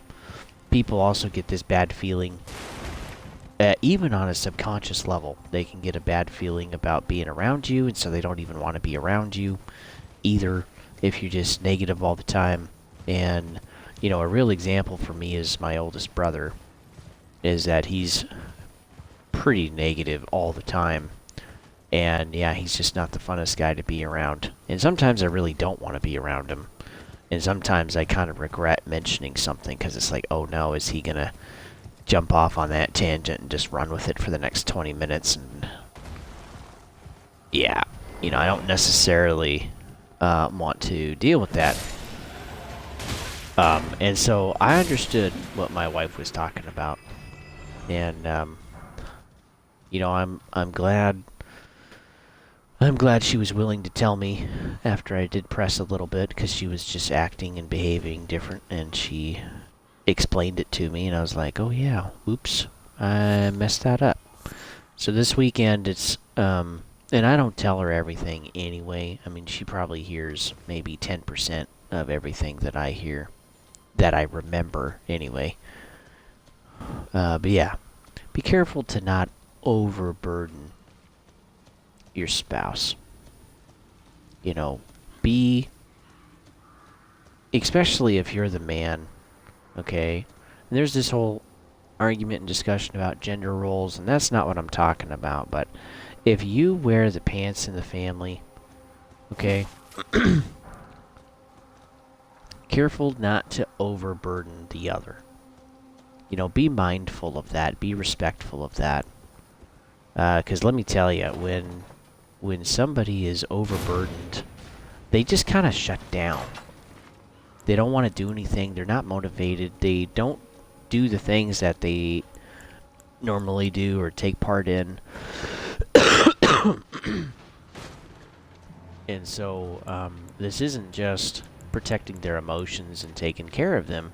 This is also making sure that they are still functional as a person, and as a spouse, and as a parent, and as a worker, and etc.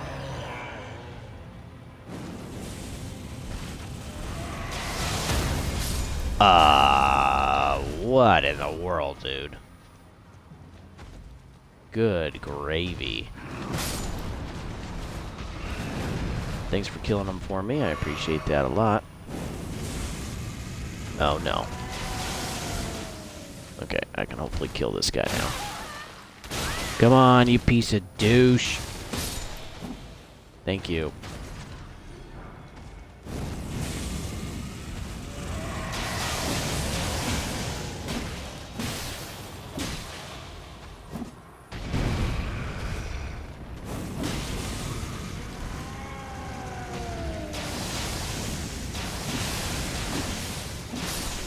Ooh, frost damage. That was a good chunk. Perfect. But yeah, I was reminded that's this week. To just be mindful, and, you know, if you're not in a relationship yet, take that one to heart too, because it'll help you later. Of just, you know, just don't overburden your relationships. And two, even if you have friendships or there's other family members and you feel like people kind of pull away, is it because you complain all the time? Is it because you're negative all the time? Is it because you're not really investing in them at all? They have to listen to you all the time. Or is the friendship just kind of not a give and take, but just a take and take, where they feel like you're just taking all the time? And yeah, just be mindful of that stuff. Because yeah, sometimes I forget, but you know, too, becoming a husband and a dad and leading my family.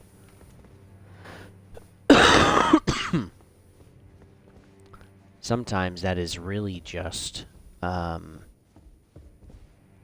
know, the burden that us as men, us as leaders take, is that we do go it alone. We handle the burden. We carry the weight. And that's our job. And, you know, I've told my wife, it's like, I am thankful you don't have to do what I do. I'm thankful you don't have to be a part of that. I'm thankful that it's not required for you to deal with what I deal with. Because, yeah, sometimes I'm in a pretty dark place, folks. I'll be honest. It is really tough sometimes. Or frustrating. And, yeah, it can be brutal. And it's not fun. It is not fun whatsoever. But what I do have, the work that I do to sustain this lifestyle that I've helped create for myself and my family, it's worth every ounce of pain that I have. Because, again, stuff does not love you back. And your co-workers, at the end of the day, they really don't care. To them, it's probably just a job. And you don't need a lot of friends, folks. You just need ones that care back. That's it. So find out who they are and stick with them. On one hand, I probably got about 5 really close friends, and I probably have a total of about a dozen. And I'm happy with that. That's it. I don't need I don't need all of those other friendships or to have a whole bunch of followers to get validation that I'm important or whatever. I'm okay with just what I have. I can't sustain all those relationships anyway. It's practically impossible.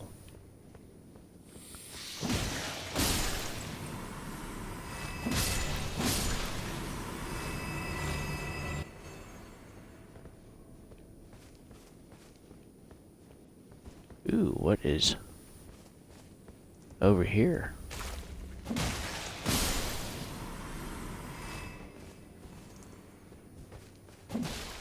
Let's make some room. Oh, you turkeys. Where's the other one? There he is. Oh, there's 2. Good grief.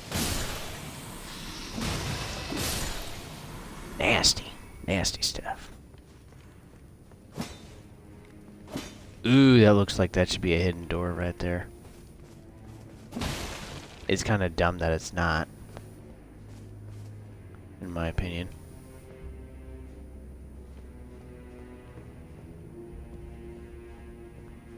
And yeah, this is the room you can't get in, but I can't open it.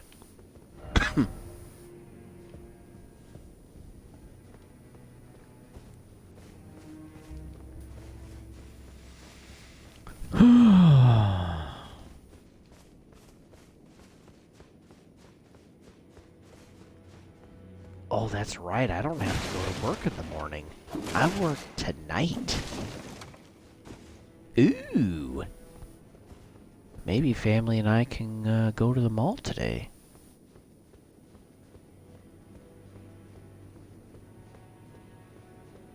Might actually... oh, I forgot about him. Might actually be nice. Ooh, 1100. Ho ho ho ho. That was good.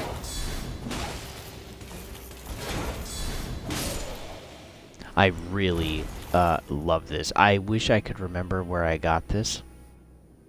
But this, let's see, what's it called? The Hand Ballista. This thing is freaking amazing. I love it.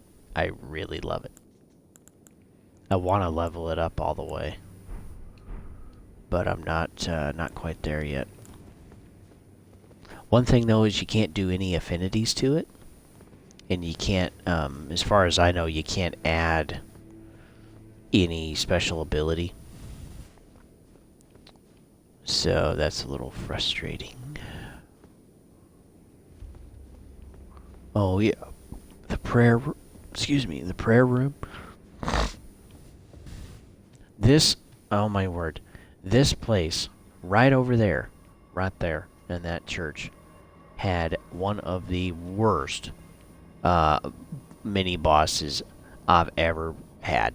Like this game has ever had. It's a long. Let me show you.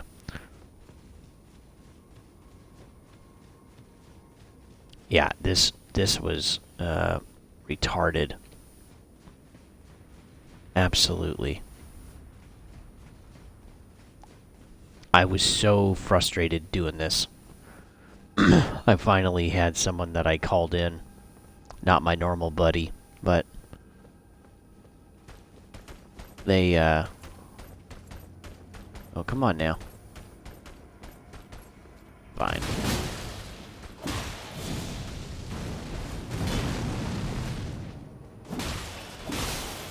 We had someone come in and help me, and finally I was able to get... I was able to kill him. Man, I still gotta kill, Melania. Let's see, was there more souls out here? I think there was one more person to take down out here. Maybe I was wrong. Yeah, I'm thinking I was wrong. Oh yeah, and there's a boss down there too. If you're not careful.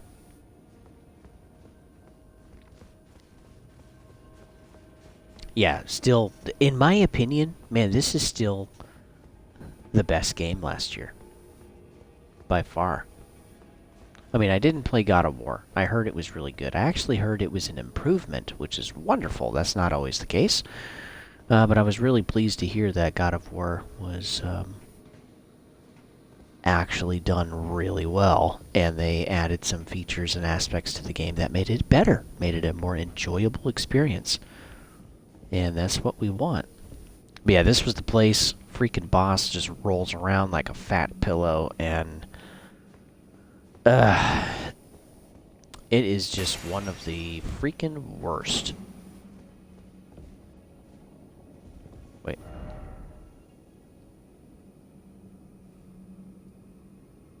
Sacrifice ahead, then life. What is he talking about?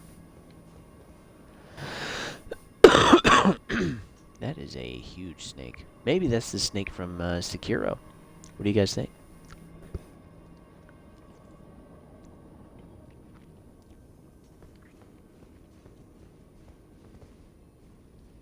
Oh wow, that is big. Does that actually move, maybe? It looks like that could be a stairway, folks.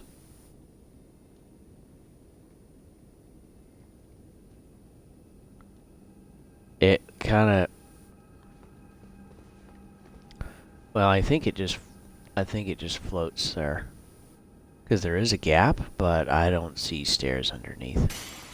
What a bummer. Wouldn't that be a great spot? I'm sure there are tons of areas that I've missed in this game. You know, let me see if I can help somebody out here. Because, yeah, this game was freaking brutal, folks. This game was, or this boss, excuse me, was rough.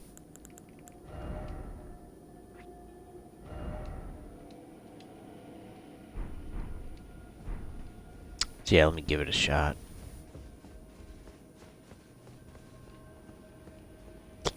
Let me put it right over here.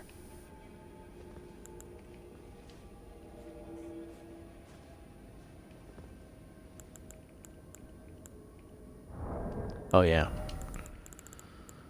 I always farm for these. How many do I have now? 500. Wow. Frick yeah.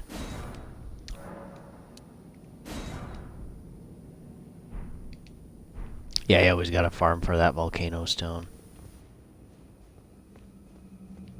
All the freaking time.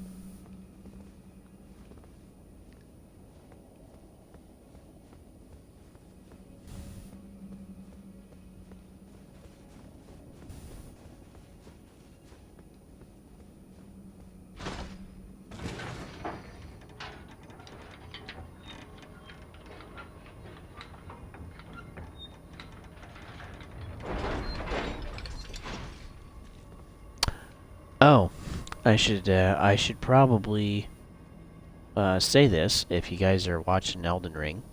Call you out 2 hours in. I'm not sure if anyone's gonna hear this. Anyway, hi Fluff. If you enjoy Elden Ring, you've probably heard that there's gonna be some DLC. The Shadow of the Erd Tree, I believe it's called. And all we have right now is a picture, a concept picture, of what looks like Torrent and Mikola?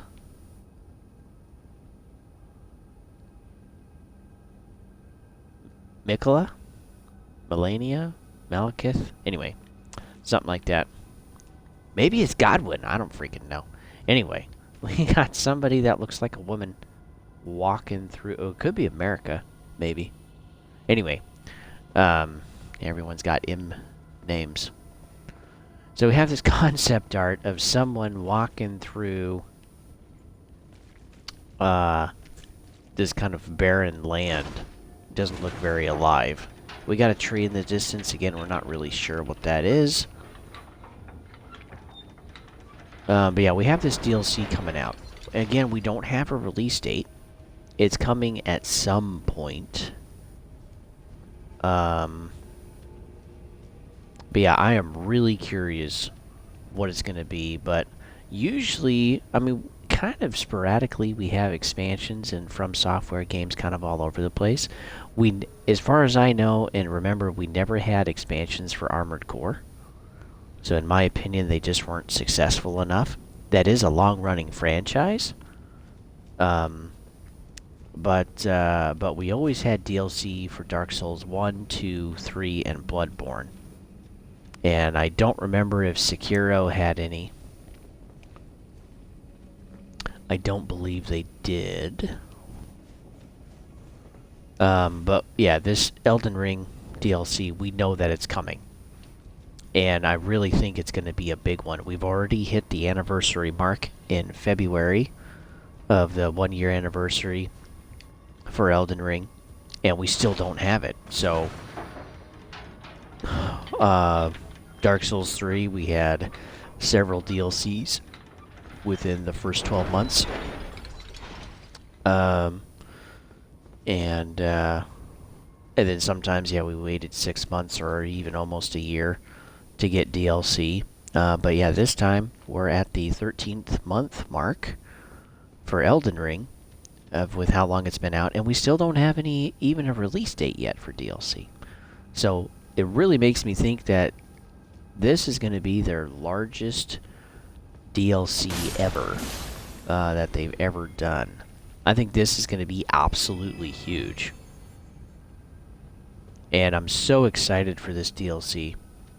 I cannot wait. I took a hiatus from playing this, but as you can see, I have played a lot. So, 315 hours. And I still haven't even beaten the game yet.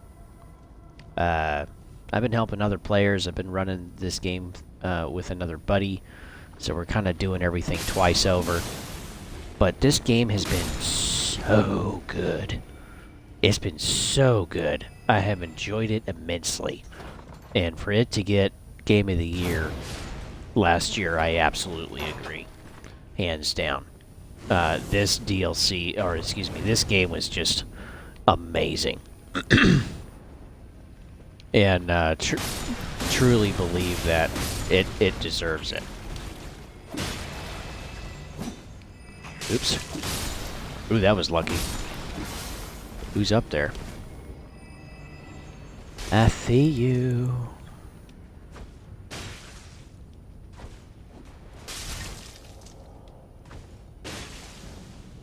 You piece of trash. There we go. Booyah. One thing we do know is that From Software has said that they are making an Armored Core 6.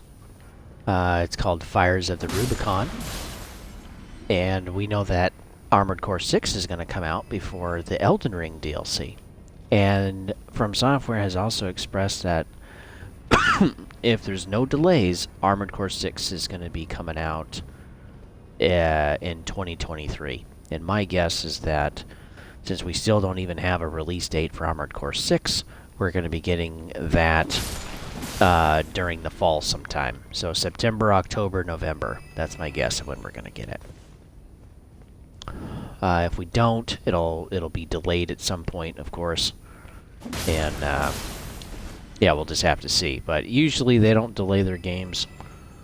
Not like that. Not like most companies that are a little ambitious.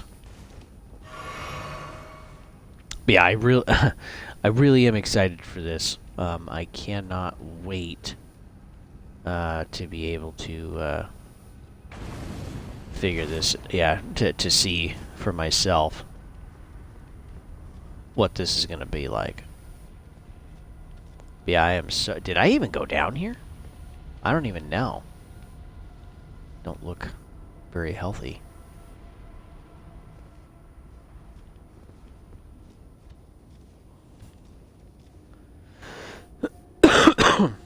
See, Armored Core 6 we can see probably toward the end of the year. And then because of that, if it's going to be toward the end of the year, we're also looking at, From Software, will probably let Armored Core 6 flush out into the market for at least probably a couple of months before we even begin to think that the Elden Ring DLC is coming out. So realistically, depending when it comes out, let's say September, October, I think it would flop, Armored Core would flop around in the market for a bit, bring some old guys back, let some people talk about it, play it, review it, and then, if it sells well, maybe they would delay releasing the DLC a little bit to try to make as much money as they could off of Armored Core, which I wouldn't blame them at all.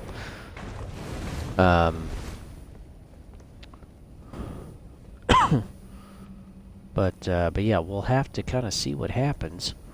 But I think most likely we'll probably see Elden Ring DLC probably around the 2-month mark. The 2-month mark, excuse me. The 2-year mark. That's when I think we'll actually begin to see DLC. And kind of like around the 2-year anniversary. So next year, February of 2024. That is my guess. If we see it before that, great. But I kind of think that's unlikely. This will be their biggest DLC for the biggest game they've ever released. And of course they want to do a good job. If this game is any indication. But yeah, I wanted to share that at least. That's probably a broken up kind of way. Sorry about that. But yeah, I am so excited for this DLC. I can't wait. I cannot wait. I wonder what that item is. I want to go get it. Let's see, where is that? Let's see, the prayer church. Prayer church should be that building right there. Or the prayer room, excuse me. It was here somewhere. Oh, the prison town church, that's what it is. Yeah, I'm sure. I mean, with the quality that they've had since the 90s, I am very sure that From Software is going to do a wonderful job. And so, for those of you that don't know Armored Core very well, it's been around since the 90s. It's been around a long time, and there's been a few other studios I think that have been able to make the rights to it, or at least help out maybe with some of the games. But Armored Core kind of lost its luster after a few iterations.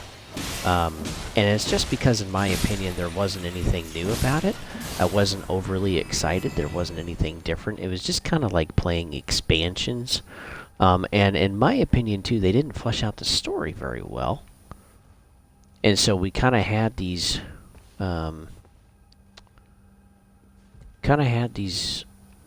games that just didn't necessarily matter very much. Which was, which was a bummer.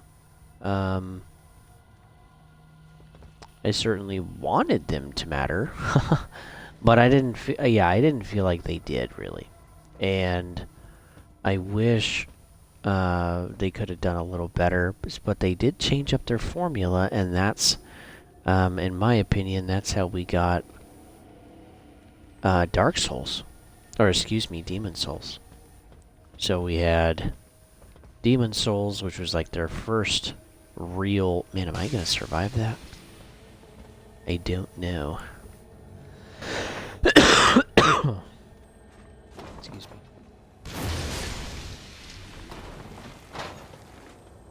me. I'll bug off. Really? What is the flippin' chance of that? You off your rock.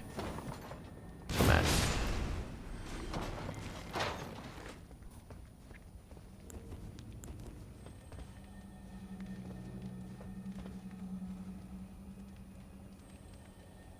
Yeah, Demon Souls was, pretty rough, but pretty difficult as well.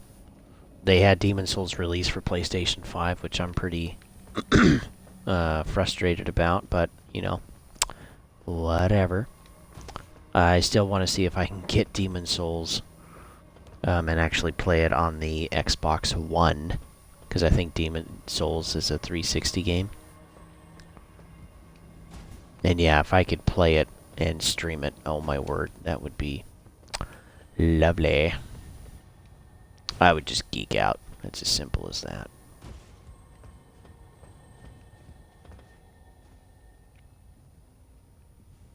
Oh, guy's gonna be a pain. At least the gate's open. I think I've been through everywhere, but yeah, I want to see if I can get that.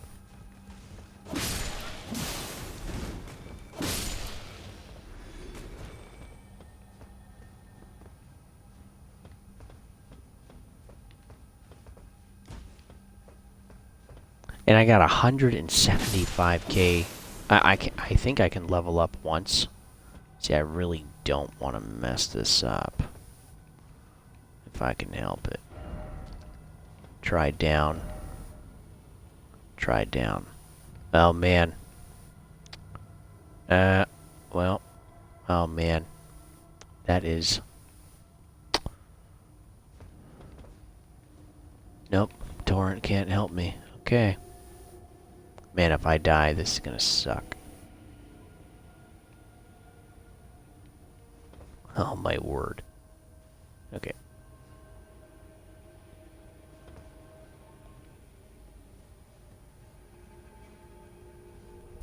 Little by little, boop boo doo doo. Moment of truth. Oh, nice. Oh man, frick yeah. I'm gonna record that one. That was cool. Okay, what do we get? Oh, a stone sword key. Okay. Well, good deal. Good deal. Not bummed about that at all.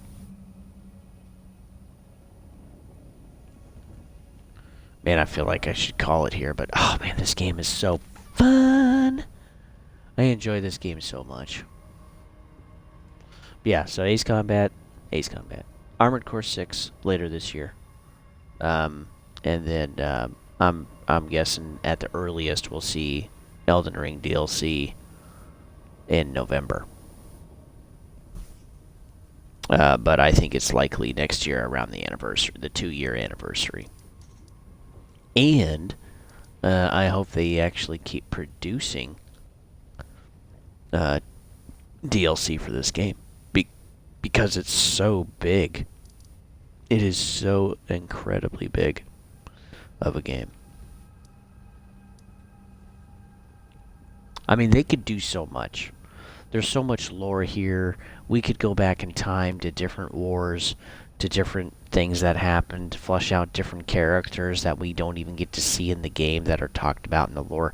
I mean, the lore is so incredibly rich. And I would love to see, like, 5 expansions or DLCs for this game. I would buy them all. Hands down. Some of them wouldn't be as good, as some others, which is fine. But, that's just part of the risk. But yeah, this game is such a flippin' blast. Yeah, I love this game. I really do. It is so incredibly good. West Capital.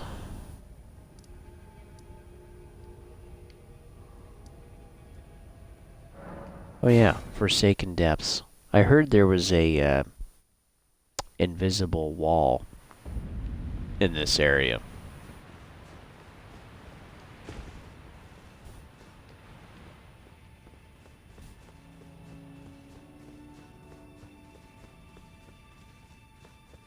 So yeah, let's find out.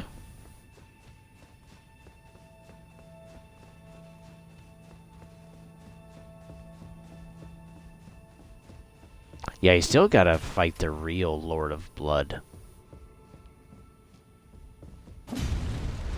Hoo hoo hoo hoo. What is this? What is this, folks? I don't think I can level up yet. Well, let's see. Let me... let me see how much I need to level up. And then I'll level up. So what? 9 more thousand.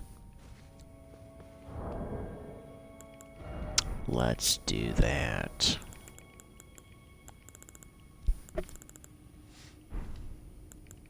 Where's, yo. Where's my runes? There we are. Yeah, I got a lot. Quite a few.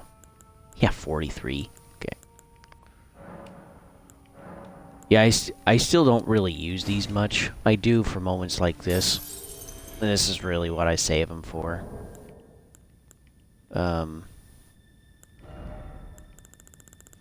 But, yeah. I don't even really use runes. Like, yeah, I really don't even use runes. Let's see, what do they call these? Yeah, rune arcs. I don't even use these. I got so many of these. I am stacked to the flippin' gills. I got 101 stored, and I got 99 in my pocket. So I got 200 of these. And yeah, I don't even use them.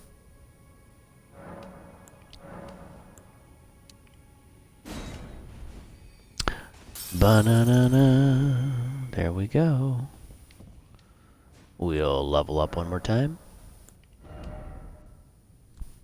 161. Most of the time, these don't even feel like they really matter.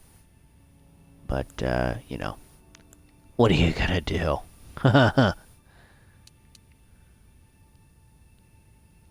Let's see. I'm getting dexterity leveled up. Some of the strength weapons I really want to go for. You need like a dexterity of 25, 30, something like that. My endurance is maxed, which I love.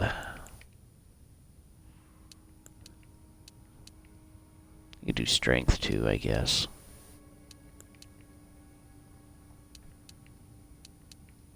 But anyway, yep, we'll just keep some health. Oh man.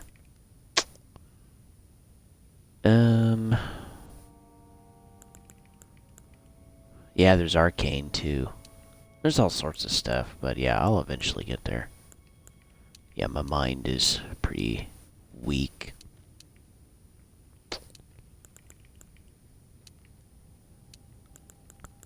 Yeah, we'll add a little bit. We'll actually do health. Some of the bosses I'm fighting now, or that I'm getting to, they are flippin' brutal, dude. Yeah, like Millennia. Oh man.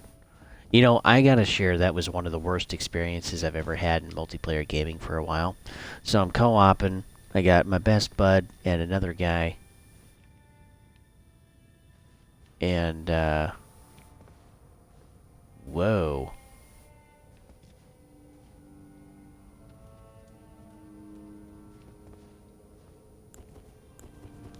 But anyway, we're fighting Millennia, the boss. And we've completed it in my buddy's game, and now we're doing it in mine. And I suddenly, right toward the end, we got slivers of health, man. I'm not even kidding. On the second stage of Millennia. And both of my buddies are gone at the same time. It's like, what the frick happened? And I'm fighting Millennia. I fail, of course. And, come to find out, my Xbox Live expired in that particular moment. I was like, are you serious? That is horrible. So yeah, I had to run to GameStop. Well, and this frustrates me too. On the Microsoft Store. Wow, look at all these guys. Oh my goodness. Beyond the Microsoft Store, you can't even apply for 6 months. And certainly not 12. So I had to go to GameStop and purchase that myself.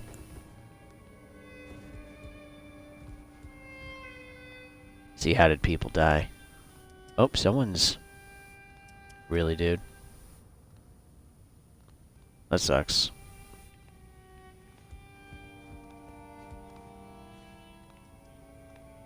Yeah, who the heck is that?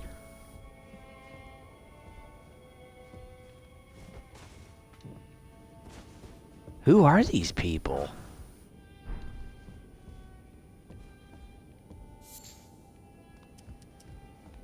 Yellow Ember?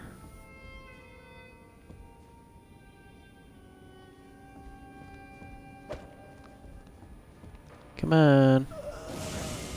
Oh boy.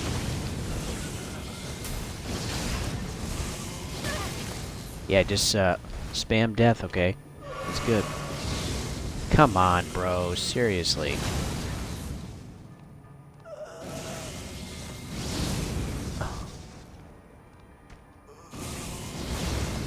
Yeah, just spam the kill button.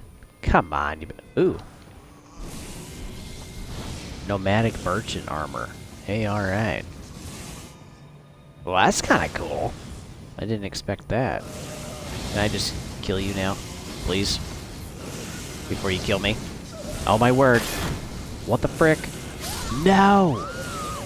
I literally got stuck. At least I got the armor. But, what the frick is this place?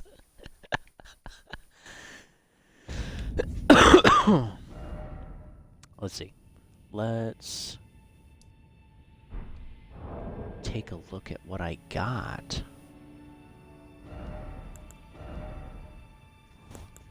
Because, yeah, I don't think I have the nomadic armor. Nomadic merchant. Have you guys seen it yet?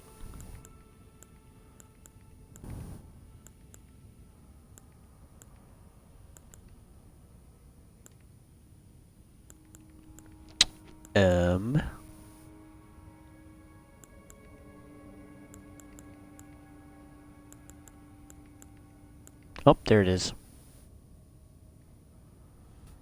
Let's see what it says.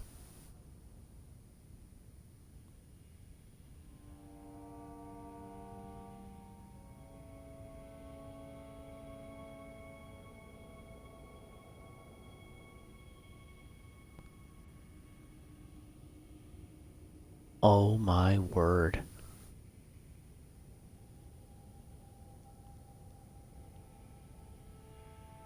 What? Is that how the Frenzy Flame started? So, if you're driving, let me read this. Chapeau, the nomadic merchants, decorated with tiny gems in a wide spectrum of colors. These merchants once thrived as the Great Caravan, but after being accused of heretical beliefs, their entire clan was rounded up and buried alive far underground. That's where we just were. Then they chanted a curse of despair and summoned the flame of frenzy. So that's how it got started. That is cool.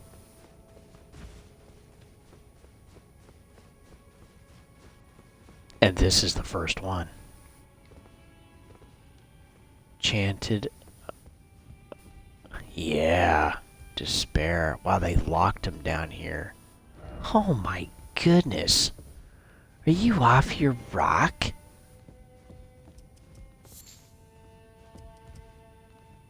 That is... Oh my goodness, dude. That is horrible. Just because of your beliefs, you get locked down here. That sucks.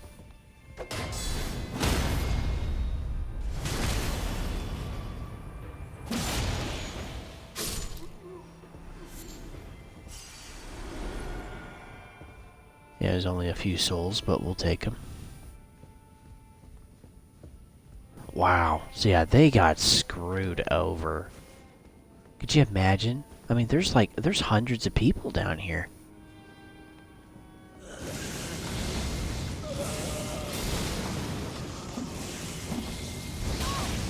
Man, you piece of... I can tell you, they're gonna be annoying, folks.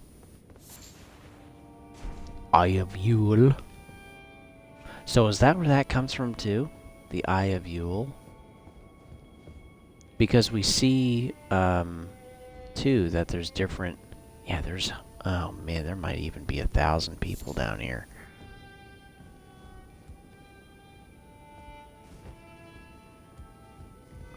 I really wonder what the boss is. Can't be good. I can tell you that much. And someone's playing music. Oh, there's another one. I think he's playing. Let's see. Let's go right there. The Frenzied Cookbook. Dude.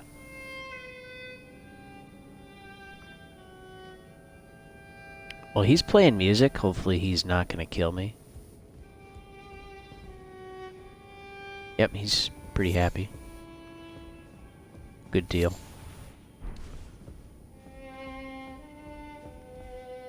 There's got to be more to it than this. Oh, dude. Do we got a jumping game? No way. I'm gonna let him play. Actually, he's literally just one of the last guys. Man, and you never hear them play either. How cool is this?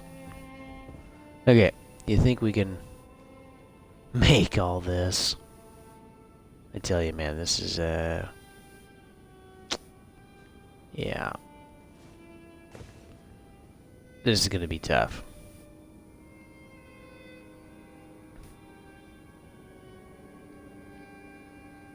Oh my goodness. I ain't getting that. No way. Okay. Gotta like slowly walk off here. Whew.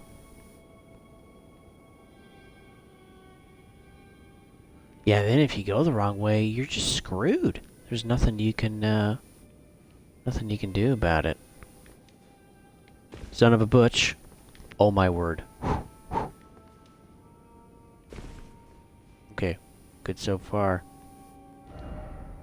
First off, well done. All the more no fear ahead. Yeah. I absolutely bet. Can I make that?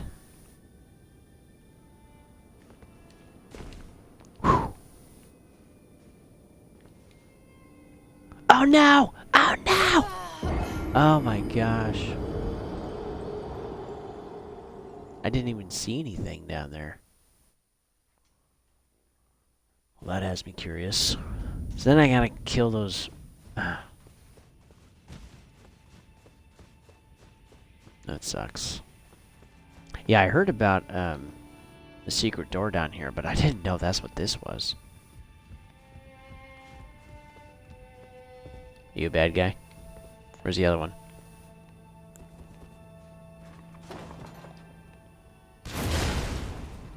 Nope. Almost. Just asking for trouble now. Yeah, see? Look at that trash. Dude. That's flippin' ridiculous. Let me do, Let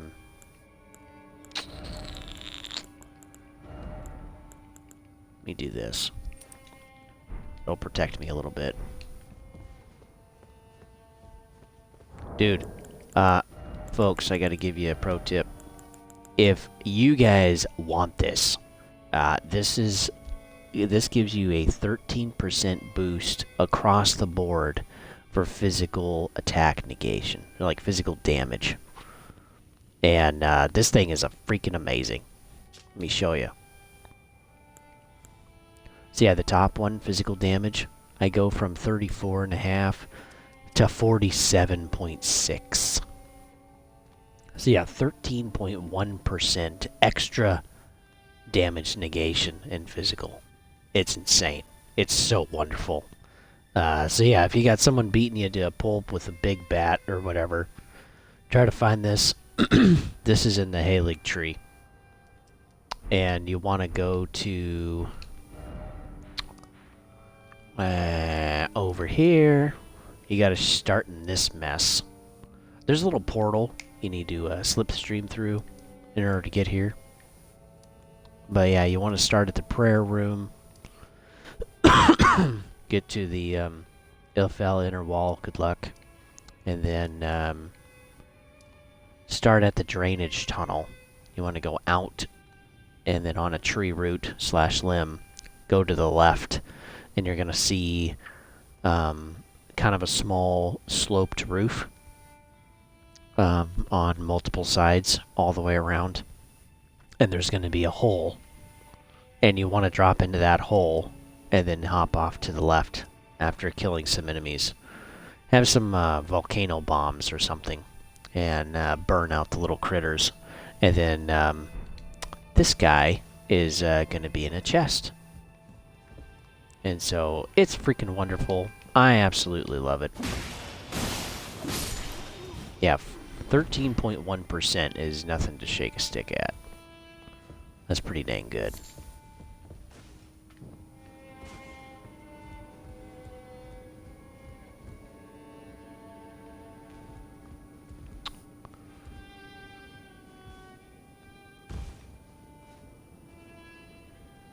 Yeah, the others aren't playing, it's just him. Which is wild. Okay, let's try this again.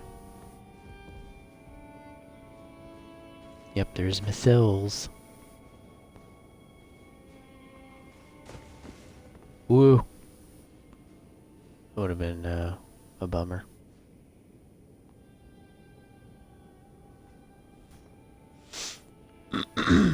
Let's see.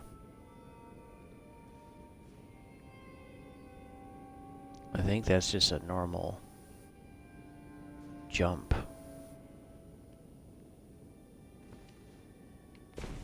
Yeah, okay. Go. Yeah, this is tough. And of course it's all by the wall. So you don't want to You don't want to screw yourself on that if you can help it. And I almost made it, dude. Oh my goodness. Oh man, you tried so hard. Gosh. What a crapshoot. Okay. Whew. Whew. Yeah, that... Oh man. That's... That sucks.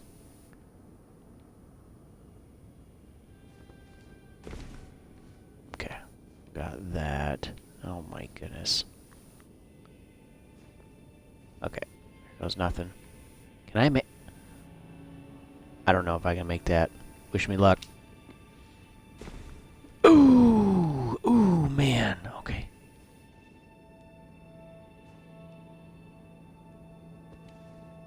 Oh no! Oh no!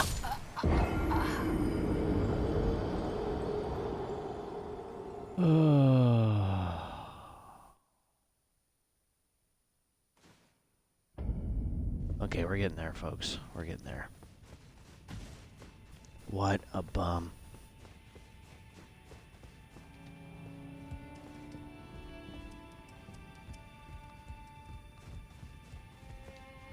Where is he?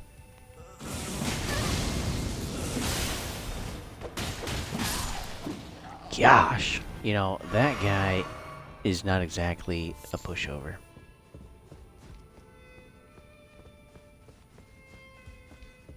Okay, where's the other one? Perfect.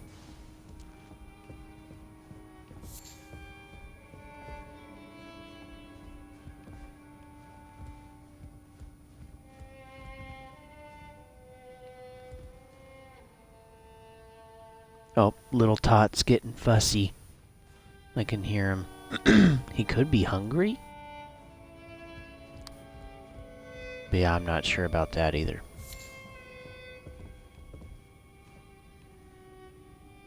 Yeah, he's alive too.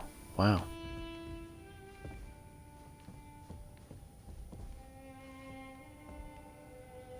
Okay.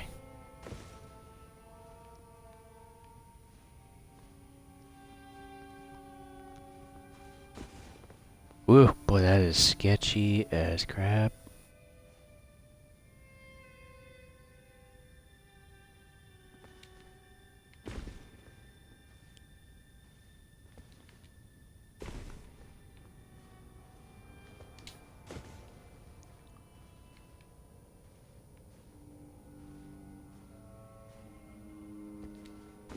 Oh man, yeah, that's gonna kill me. Ooh. Ooh.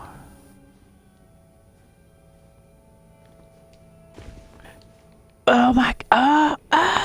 Frick!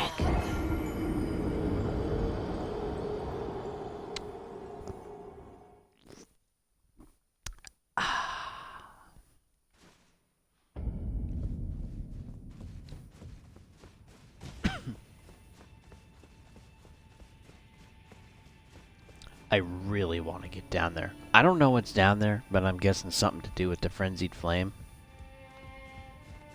Because we're where it all started.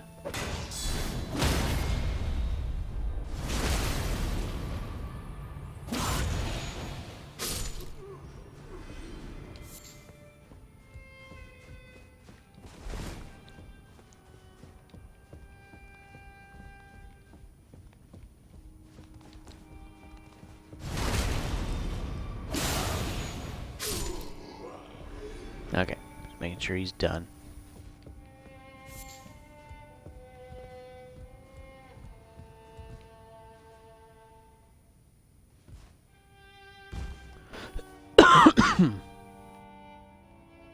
Ooh, can I fall on that? Can I skip a step? Let's try it. Yep. Just a little bit much. That sucks. Okay, let's try it again. The old way, I guess. Oh my goodness.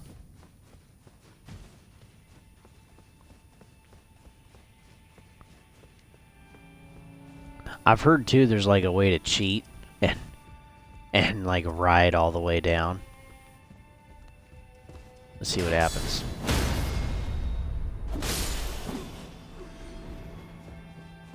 I don't know, can we even do that? Yeah, like animation saves your butt all the way down. At least a good chunk of it. Yeah, you gotta be like right on the edge. Oh, is he even alive? What?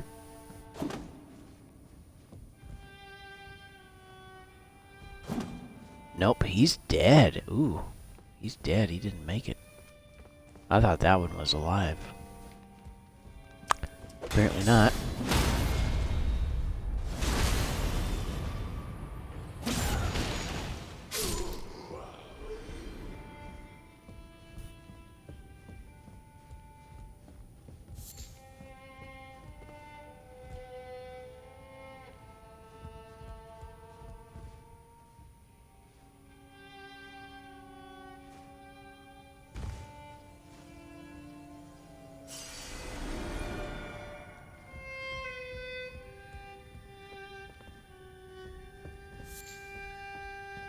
Okay.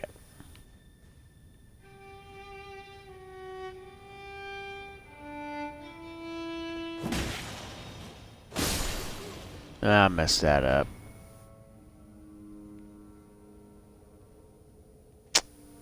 Well,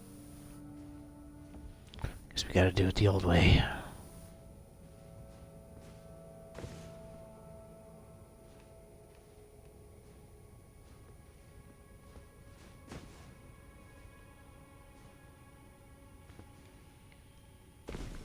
Oh, nice.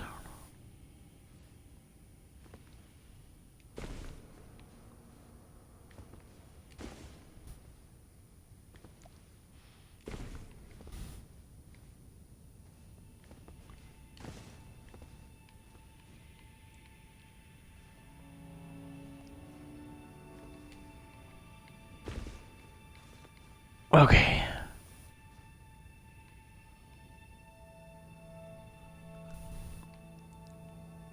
Man, how in the world? Where in the world is Carmen Sandiego, folks? Yes! What'd I get? Inescapable frenzy. Well, that sounds good. Ooh. What is over here? No, no bad guys. Got a jar. Not sure what for. But yeah, we have a jar.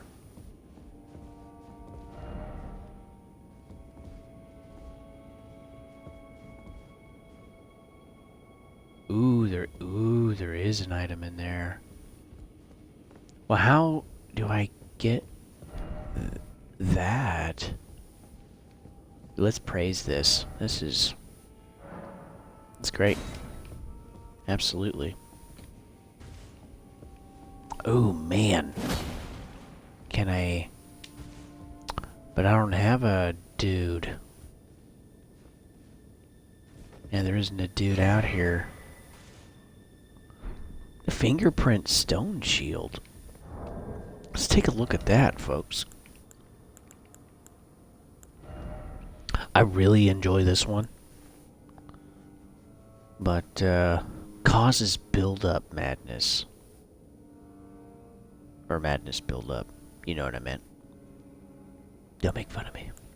Ooh, yeah. Boy, the protection is really good, too. But I'm fat. I get really fat with this.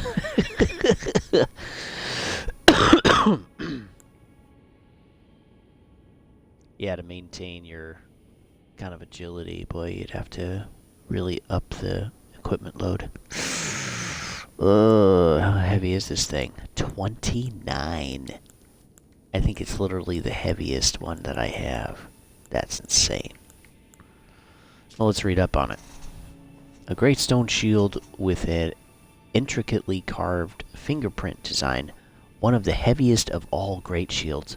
Part of the tomb of the ancient god The readerless fingers relayed their message through these imprints, said to be the very seeds from which frenzy first sprouted. The skill is Shield Bash. Wait, what? Part of the tomb of an ancient god, the readerless fingers relayed their message through these imprints, said to be the very seeds from which frenzy first sprouted.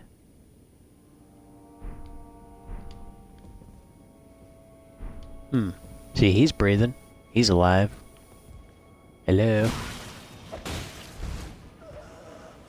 I'm gonna try to live. We're gonna see here. Come on down. Come on down. Let's go. Yeah, I got her perfect. No. No.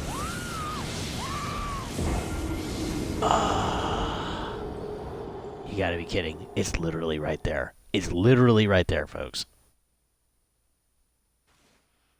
I gotta do it again.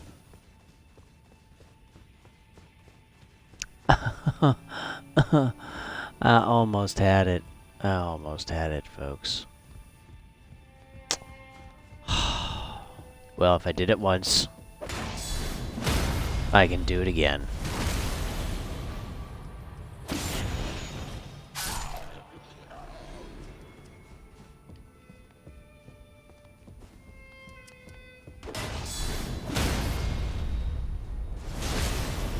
And I gotta have him break the freaking...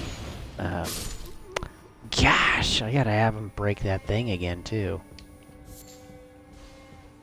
Oh, that's stupid. Well, it's a Dark Souls game. There is no sense of accomplishment without difficulty. Ever. Well, since he didn't help me, I will let him keep singing his song.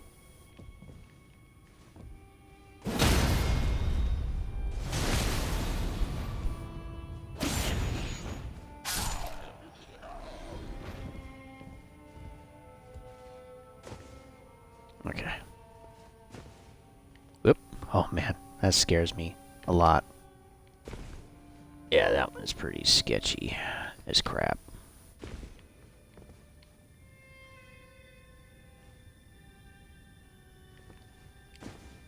Ooh, ooh.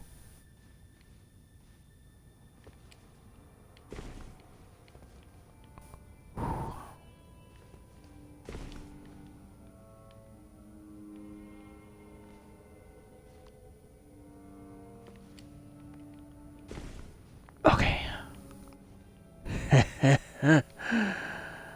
Doing okay so far. Whew. Okay. Okay, we're back. And we're back. Hopefully, yeah. Hopefully we don't mess this up. Because I really want to get that.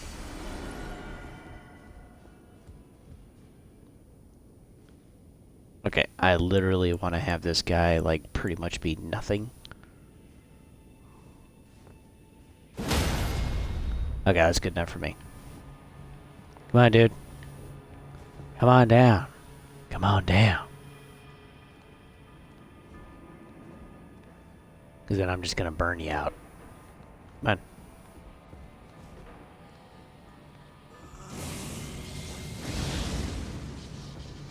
Get a little closer. Let's go.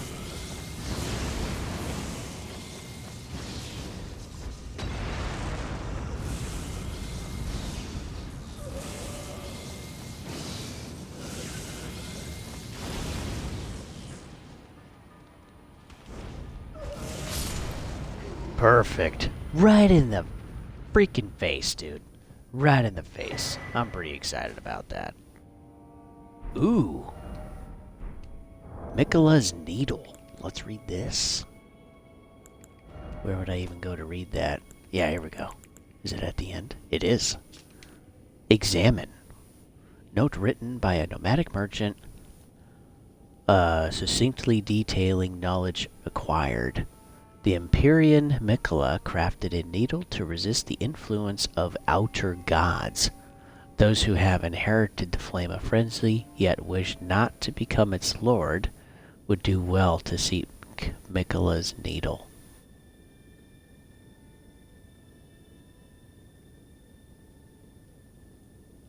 Do I even have that? Mikola's needle.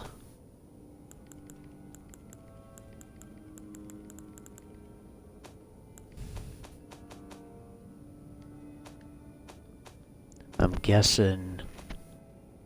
Oh, being summoned to another world, folks.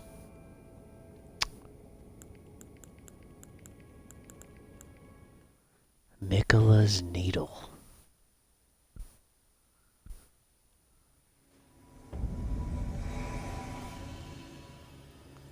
Alright, who am I helping for how many cookies? They're up there, folks. I can't even... That don't sound good. Okay. Glad I could be of assistance. See you later. I'm glad Zelda is dead. I'll see you on the next one. Is he dead? Okay. Mikola's needle. See, I don't even think I have that.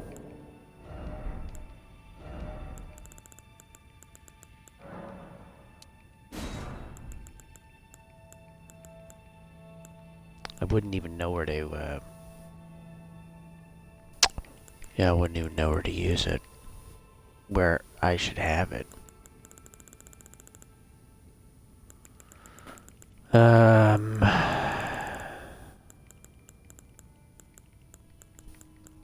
Yeah, Mikola's needle. I would think it'd be an item. It'd be some kind of special... Oh, this is crafting. Durr. Okay. Mikola's needle. Let's see. Grace Mimic. Nope. Not there. Not there either. That's all crafting material, which I have a lot. What's that? Miranda powder?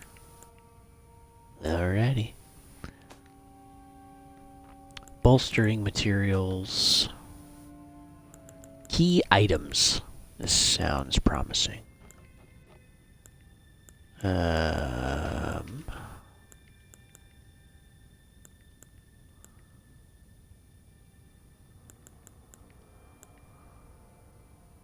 Valkyrie's prosthesis.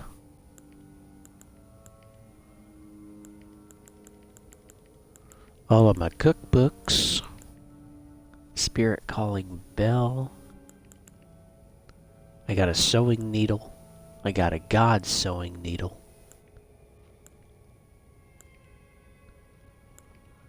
I got maps. I got 3 prayer books. And I got a bunch of wedding stones, but no Mikola's needle. Well...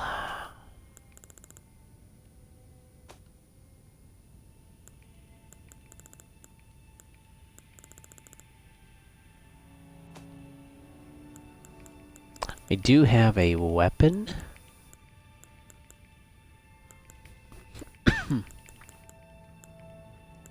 That's like a needle of some sorts.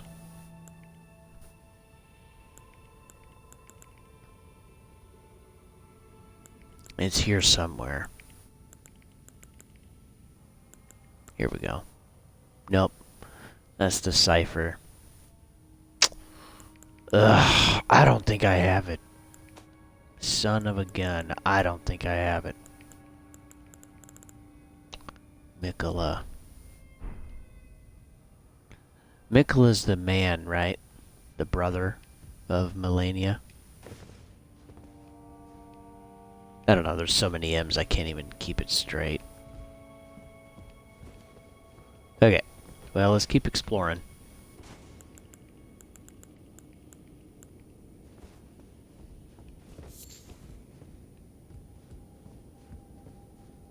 That's the end of the line, folks. Can I still get down there? Hopefully. Oh my! Oh boy.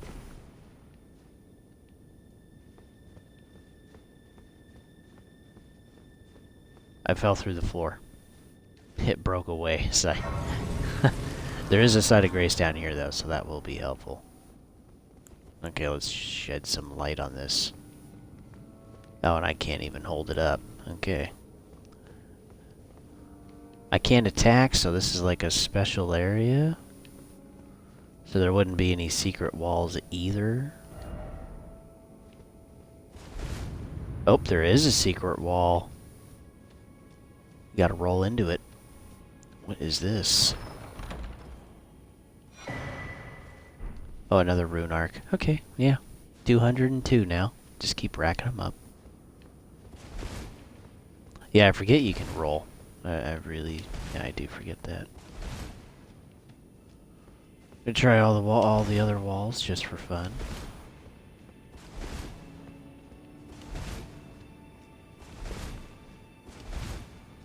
So Mikola's needles. Yeah, there's something big down here. I'm betting it's the frenzied flame god or the three fingers or something. Yeah, that's my guess. What does this say? Seek wicked sword.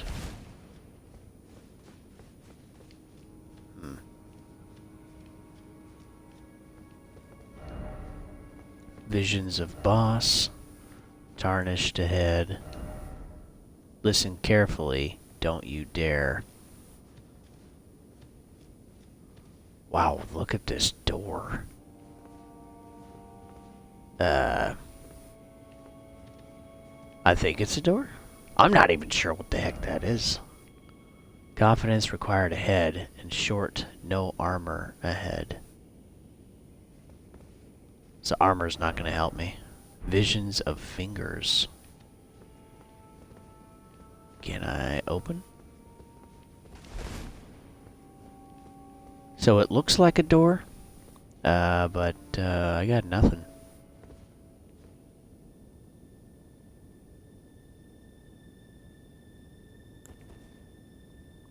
I can't use incantations. I can't use spells. Apparently, I am missing something. But yeah, that is big. What does this say?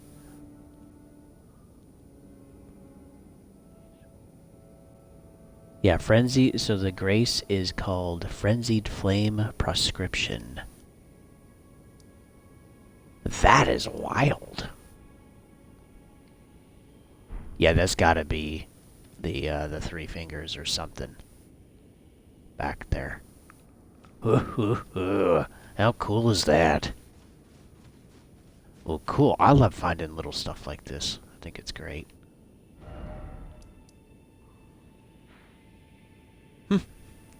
How nifty. Very cool.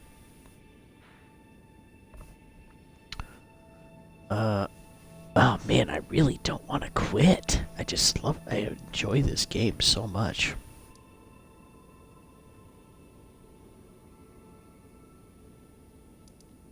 Now let's see if we can help some people out.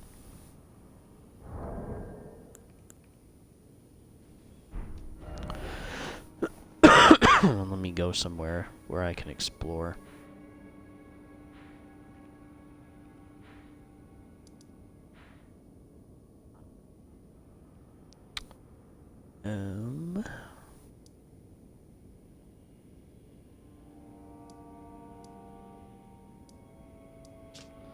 I don't know. What sounds good, I guess.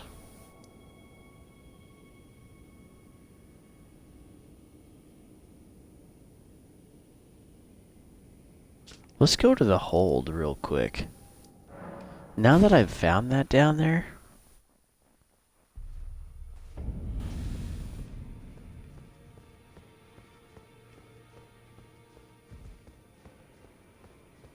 let's see, the two fingers should be right here. Yeah, it's still not doing anything. That sucks.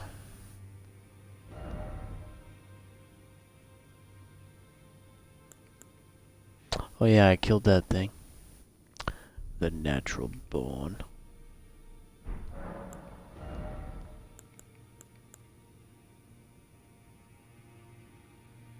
Who was the veteran?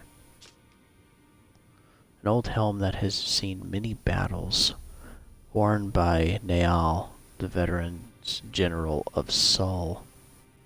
Naal was a lone survivor who commanded spirits to defend his long-past master. This aging general could not die, nor did he have anywhere to fade away.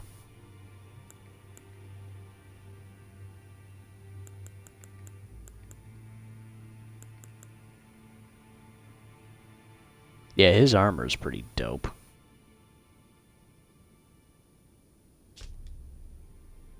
The stats are pretty good too, but it's heavy. It is heavy stuff.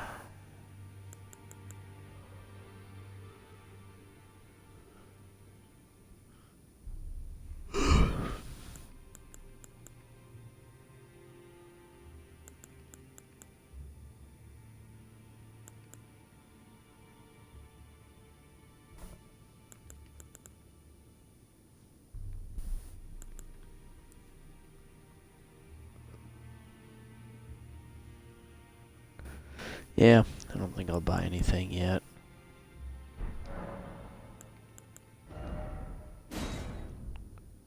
Let's see, what is this? Flail. It's a spear of some sort.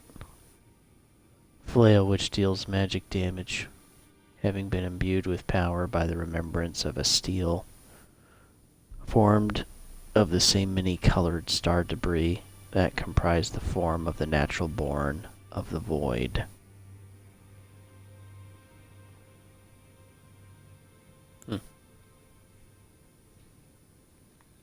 Waves of Darkness. It's the other thing I can get. This Ash of War grants an armament of magic affinity and the following skill. Waves of Darkness. Plunge armament into the ground to release 3 waves of darkness. Follow up with a strong attack to swing the armament in a sweeping strike. Usable on great axes, great hammers, great spears, and colossal weapons. I think I might actually grab that.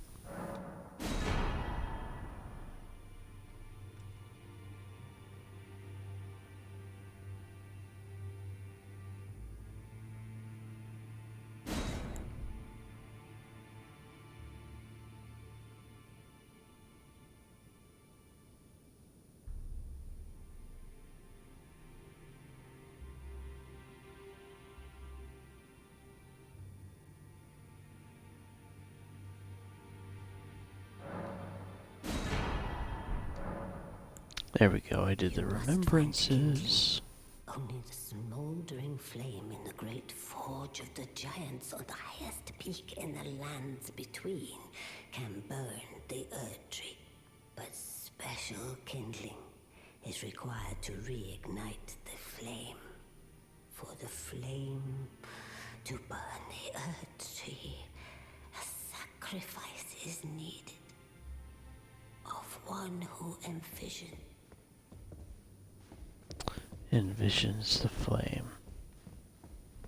Yeah, and what is up with this thing? Yeah, the 2 fingers, man, it hasn't done anything in a while.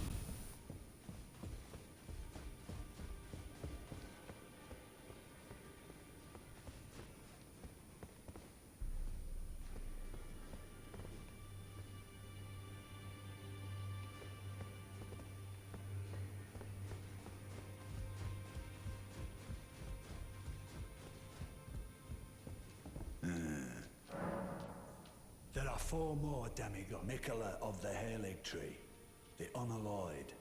His twin, Melania, the undefeated swordswoman.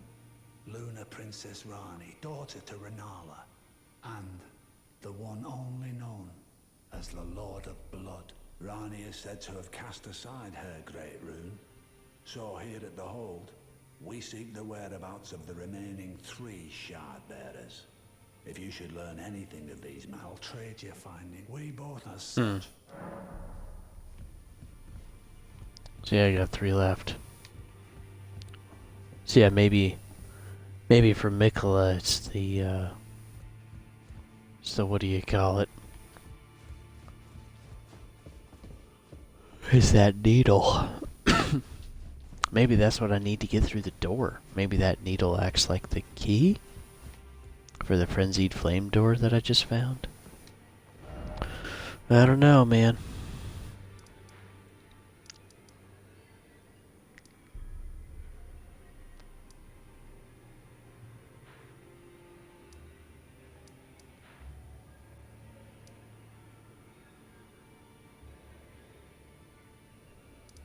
Yeah, that's so cool.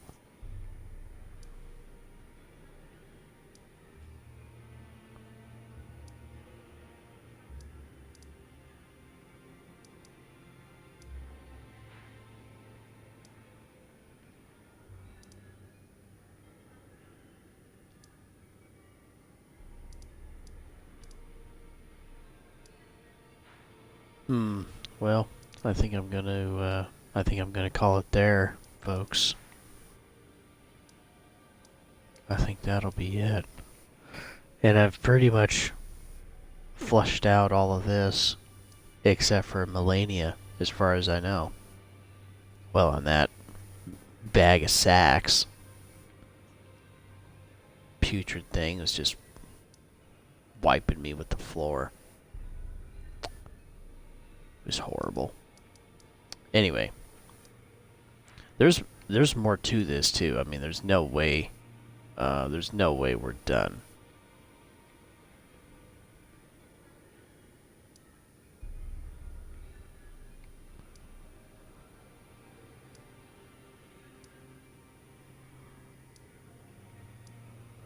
Well, there is that. There is that minor Erd tree I still have to kill.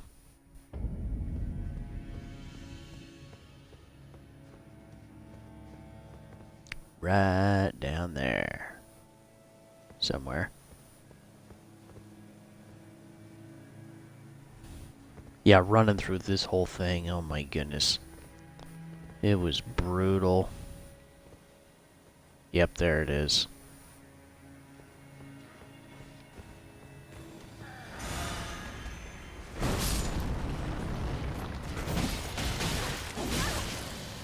Okay, blow your horn, you piece of trash.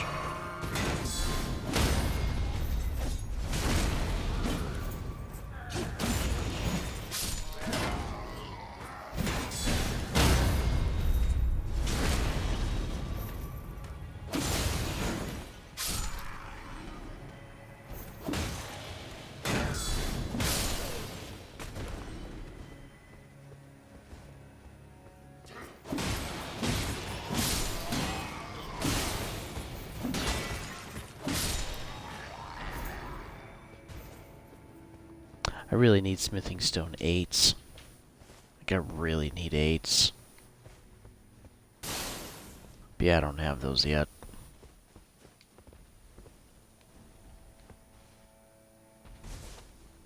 Can I kill it from here? Probably not.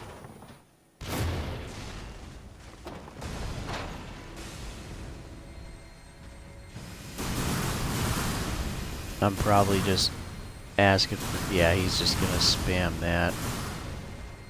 Oh my word.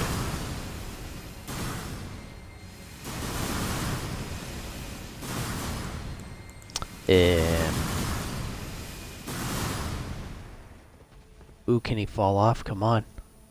Can he fall off? Come on. Ah, you saved your butt. That's good.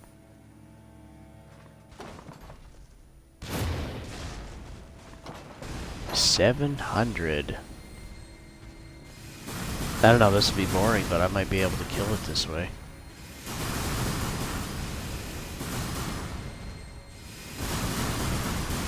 Phew, that's close.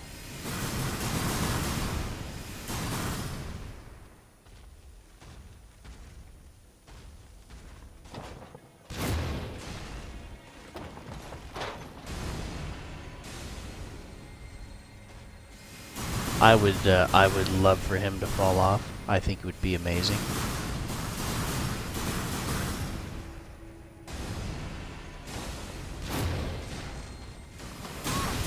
Ooh, yeah, that's gonna hurt.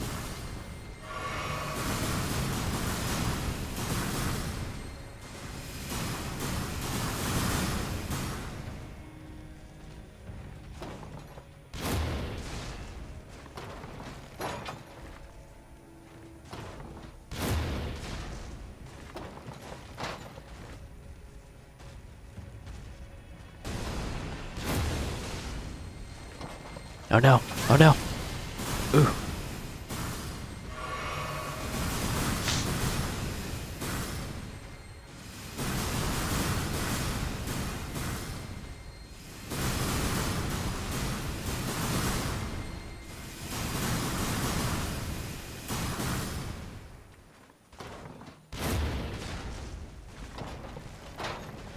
That was a good hit.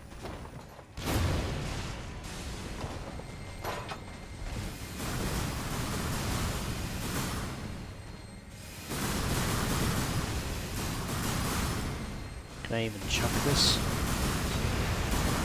Probably not. Ooh, yeah, it's burning them, baby. Take that. Freaking fire, baby.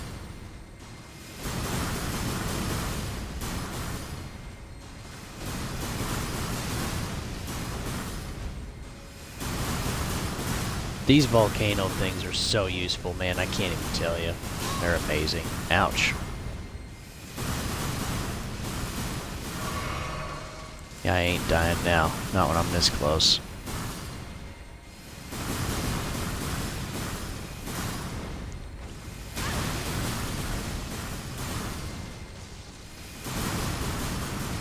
We're literally right there.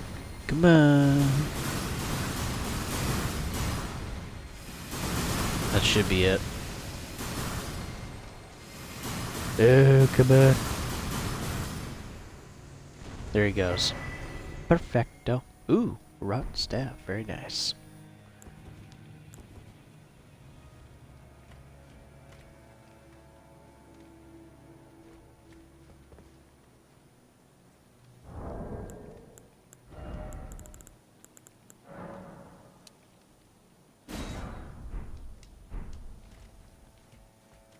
Yeah, I love those volcano pots, or volcano bombs, whatever, but I absolutely hate farming for them. Well, I guess it's not really that bad, but still, it just kind of sucks. That was wasted.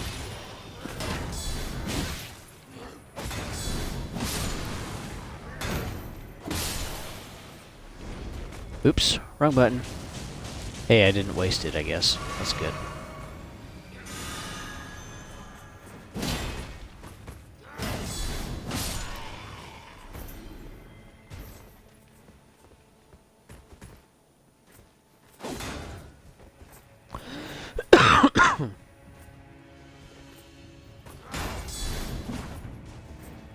Nice.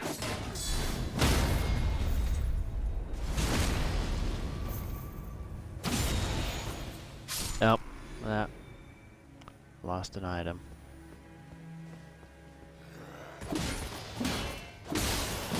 haven't talked about this for a while, but how are you guys doing on your goals?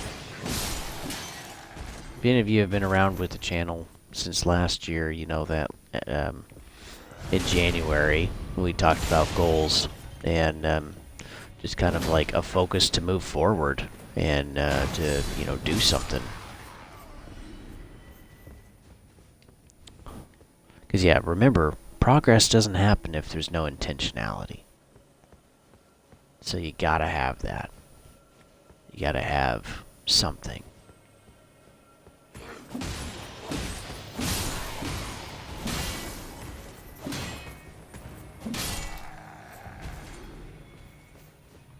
My goals, some of them aren't going too well. It doesn't mean I just give up, but some of the goals have been hard. Let's see. March, I've just been really sick. I mean, oh crap. I got lucky.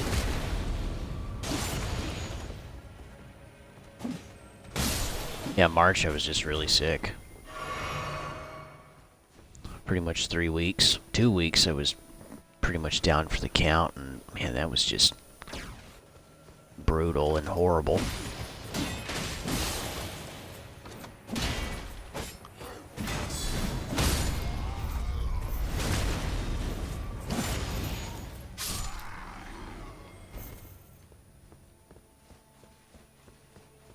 And yeah, I don't know. I mean, I think it was a cold, but who knows? It could have been a different...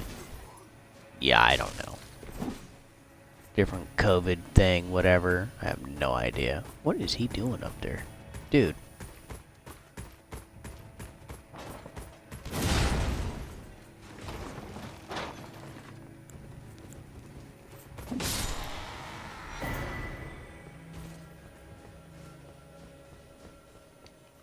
Yeah, I had a sinus infection, lung infection, and left ear infection. It was not fun to say the least. It was brutal. And I hope I never have that again. Yeah, that was the worst cold of my life.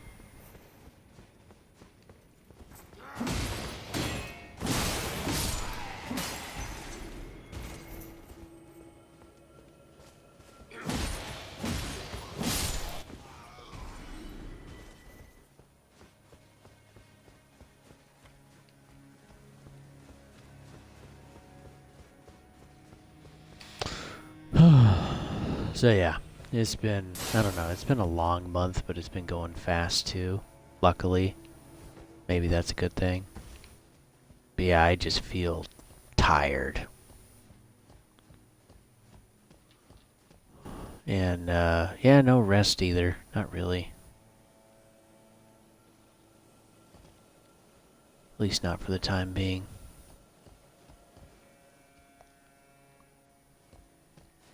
Oops. Oh no.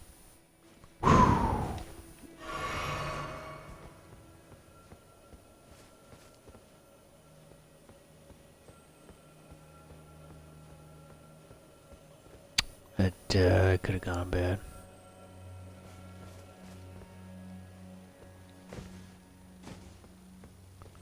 If I can kill it, I think I'll take that.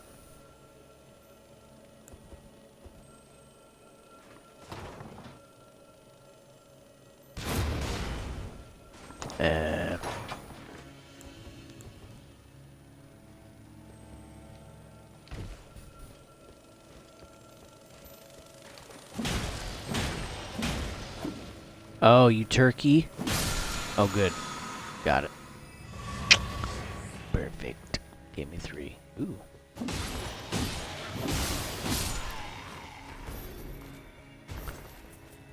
Oh, I've never been up here.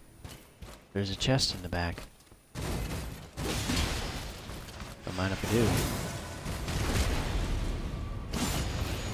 I'll take whatever that is.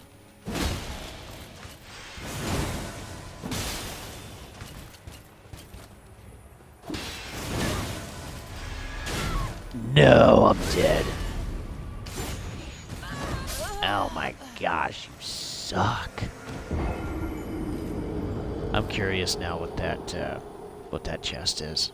It's probably nothing super special, but you know, it's the mystery that makes it exciting.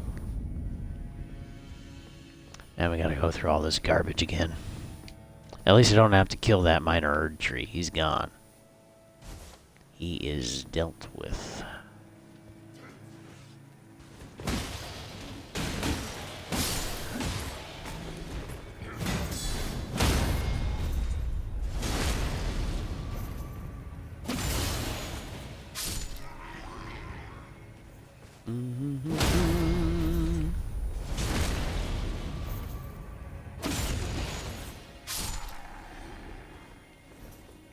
We got the night guard. Come on.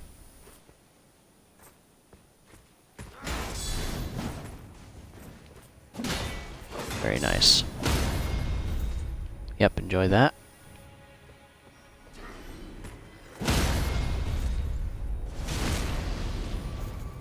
You know, I still really go through and, like, kill all the enemies. I know some people don't. A lot of people miss them all. But I like going through and killing them all because I have gotten screwed a few times. And not just in Dark Souls, but other games too, where the enemies I didn't kill came back to haunt me. So I'm getting stabbed in the back, I'm fighting a three-front war and all this other stuff. It's just like, I'd rather not deal with that. But oh well.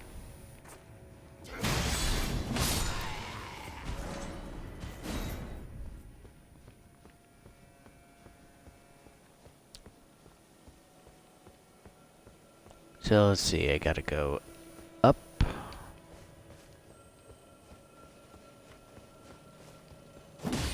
Gotta remember that guy in the corner.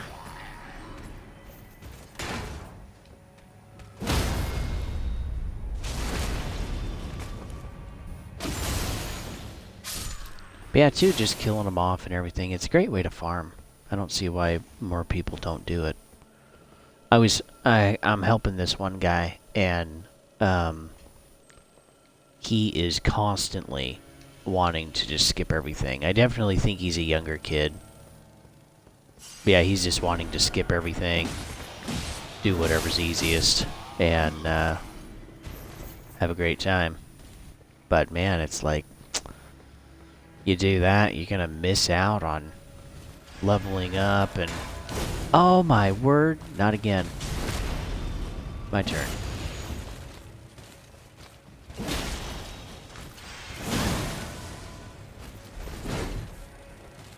Now, you can just bug off.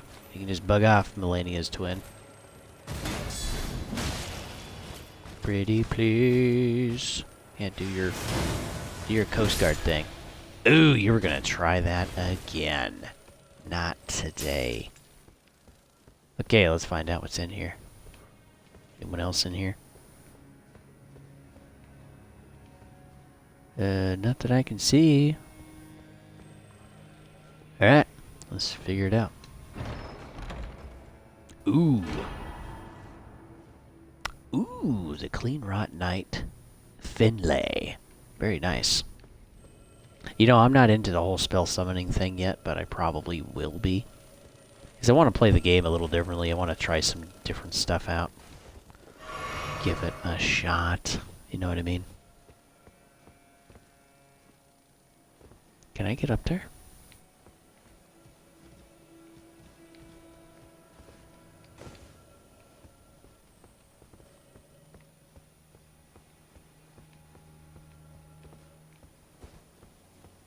Ooh, there's a whole nother section too.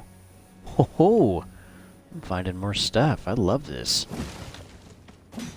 I love finding more stuff. I think it's great. I always get excited when I find new places. And I'm an explorer at heart. Absolutely. Oh, yeah. Ancient Dragon Smithing Stone, baby. Ooh, that's a good one. I should see about leveling up more. Looks like this is it. Who was this? Dang. He did not get it good.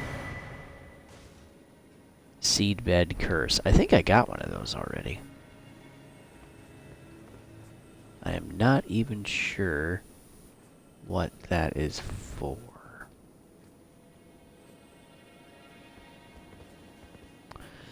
Kind of cool, though.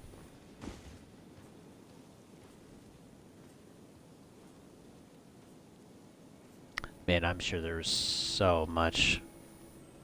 Because, see, I want to get out there.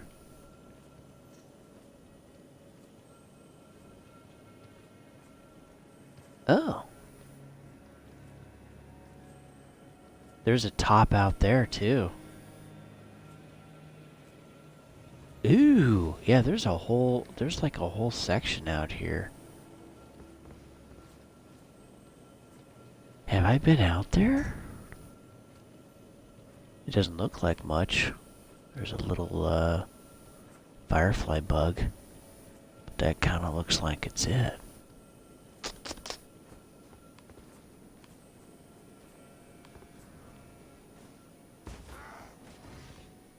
Who the heck? What was that? Oh, it's you. It's you. Okay.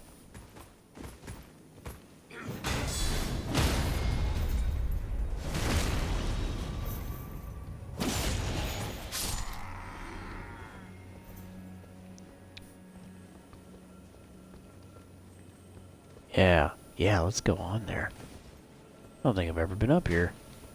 Oop. Hurry up. Hurry up. Oh my word. What the frick? This is horrible. What the heck? Okay, shoe fly. Yeah. Go away. Yeah, this sucks. This sucks. What? Okay. I'm gonna have a problem. I need to burn this thing out. Like, as much as possible.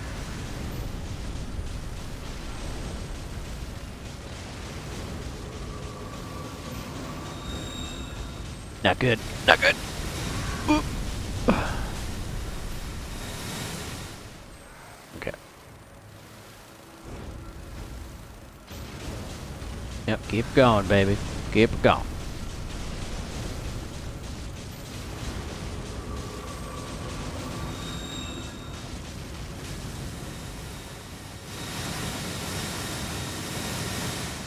Oh, come on. Be done. Yeah, I can't even kill the small ones. Focus on the other one, please. Thank you.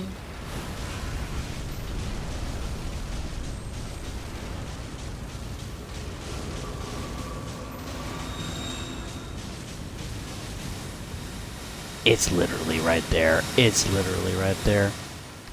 I'm still gonna play it safe. Bam. Okay. Hopefully, yeah, hopefully when the big one dies, the small ones will too, but it doesn't look that way. Which is, frustrating. Dude, serious? Okay, I got it, whatever it is, but, man.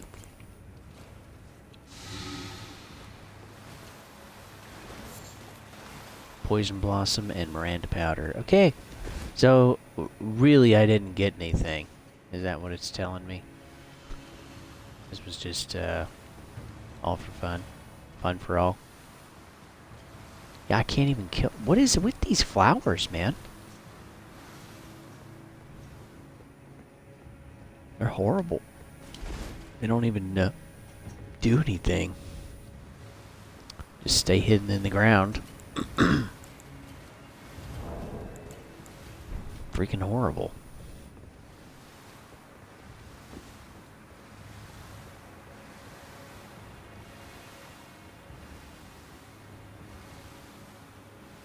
Yeah, it was cool though.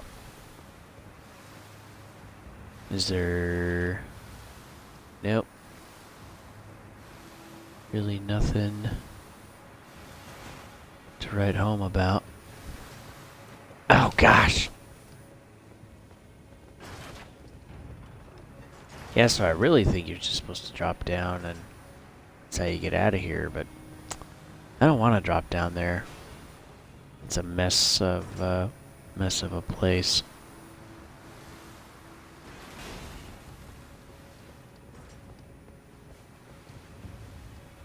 I could drop down there too, but... Ooh.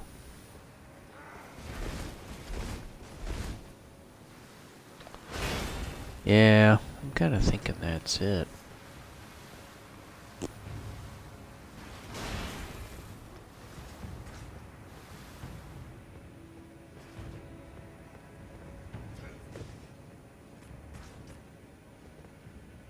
Yeah, I would love to explore all of those. I don't even know if you can go out there. I mean, I sure hope you can, because they're so... Well, let's not stand on the edge. I can't access my map. But anyway, there's so many of those all over this place. And to not be able to go out there would kind of be a bummer. Yeah, it would kind of be a bummer. And now I'm just kind of stuck.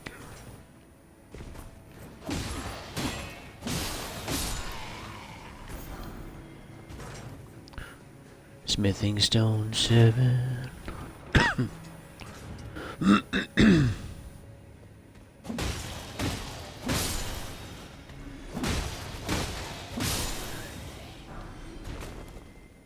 Good old dagger.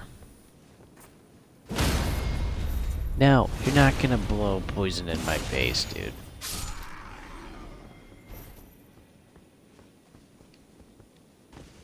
Ooh, what's back there? Looks like a whole lot of nothing, to be honest.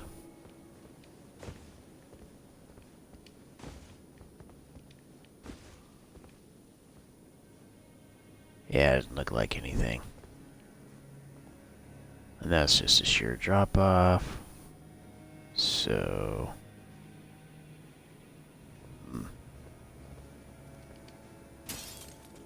Oops.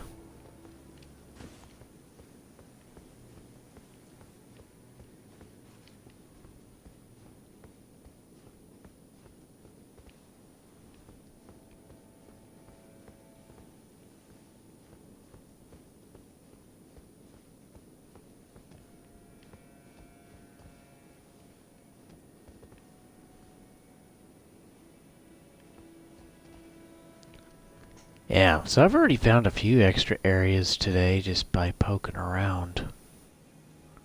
But I'm sure I'm missing some. I don't have any doubt.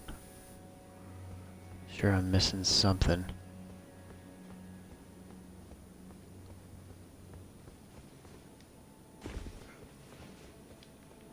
Hello, boyos.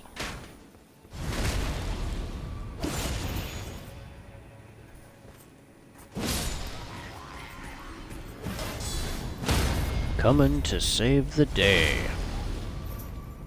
As long as I don't get Melania's guards, I'll be okay. Yeah, Smithing Stone 7. I need 8, people. I need Smithing Stone 8. And this is crazy. So taking a look at the map. Okay, we've gone all the frick everywhere. And the only place you can get Smithing Stone 8s is over here. If you farm them. But I mean, this is a whole nother pretty high-end area too, and excuse me, and yeah, they only give you 7s, and there isn't a single place, as far as I know, for 9. There's nowhere, so it tells me there's got to be more area. Well, there is that. Haven't been here yet. I don't even know how to get over there. Well, I take that back. I have been there a little bit. So if you go to the good old 4 belfries right here, you can get there. But they're kind of sectioned off parts of that area. So you can't really do anything. There's some talismans there, which are handy or nice. But that's about it. But yeah, I've been in this area. And I've been around here along the wall. But, yeah.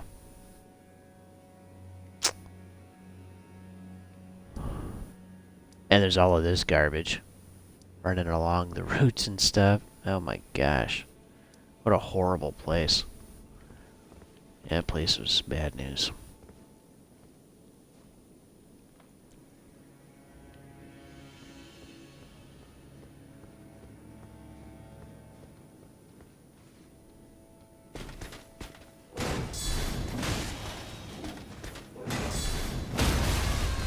Ow. Nope, I can't take another one like that. Oh my word.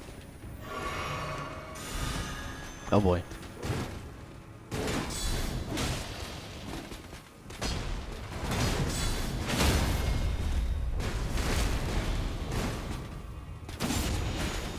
Okay, we worked them down a little bit now, but God, I'm gonna run out of stuffs here. 'Cause yeah, they're excited, which is great.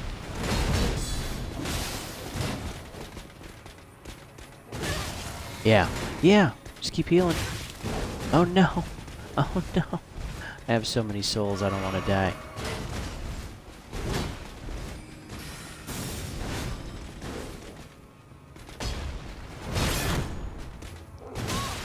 No, bro.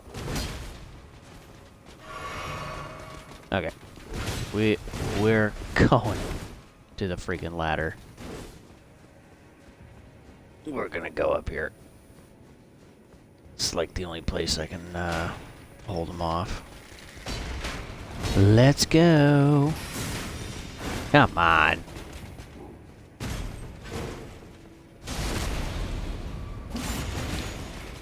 Trying to survive here, folks. That's it.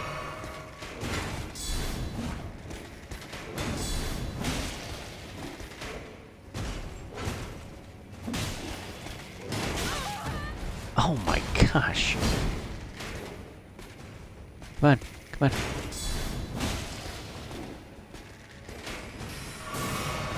You! Oh man, come on. There we are.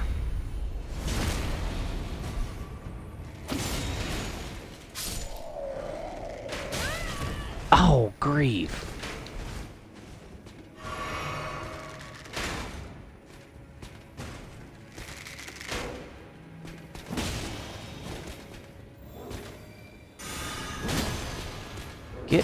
Get a real job, dude. Good grief, man. Besides bugging me the whole time.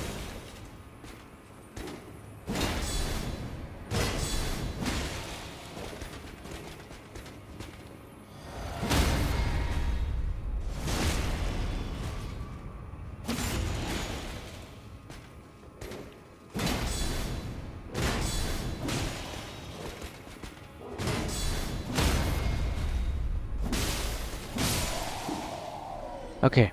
Whew. There we go.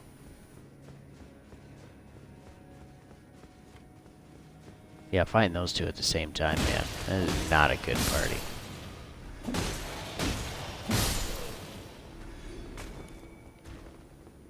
Yeah, it makes me wonder what else I'm missing. Yeah, I don't know. Yeah, there's gotta be more out here.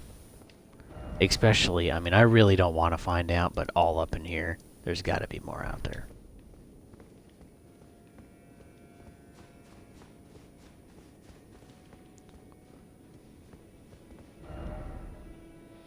And then I got a mini boss, and then I got Mikola. Or not, Melania, excuse me.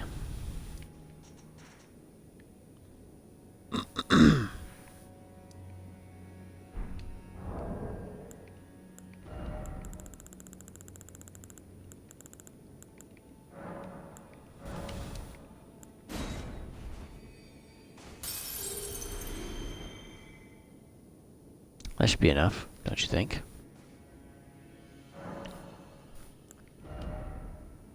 Yep, just enough. Frick yeah. Good deal. And we'll get some more health.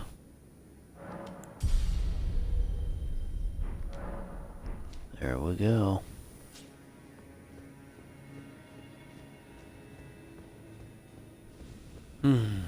Well. Ooh. I think I should call it there, folks.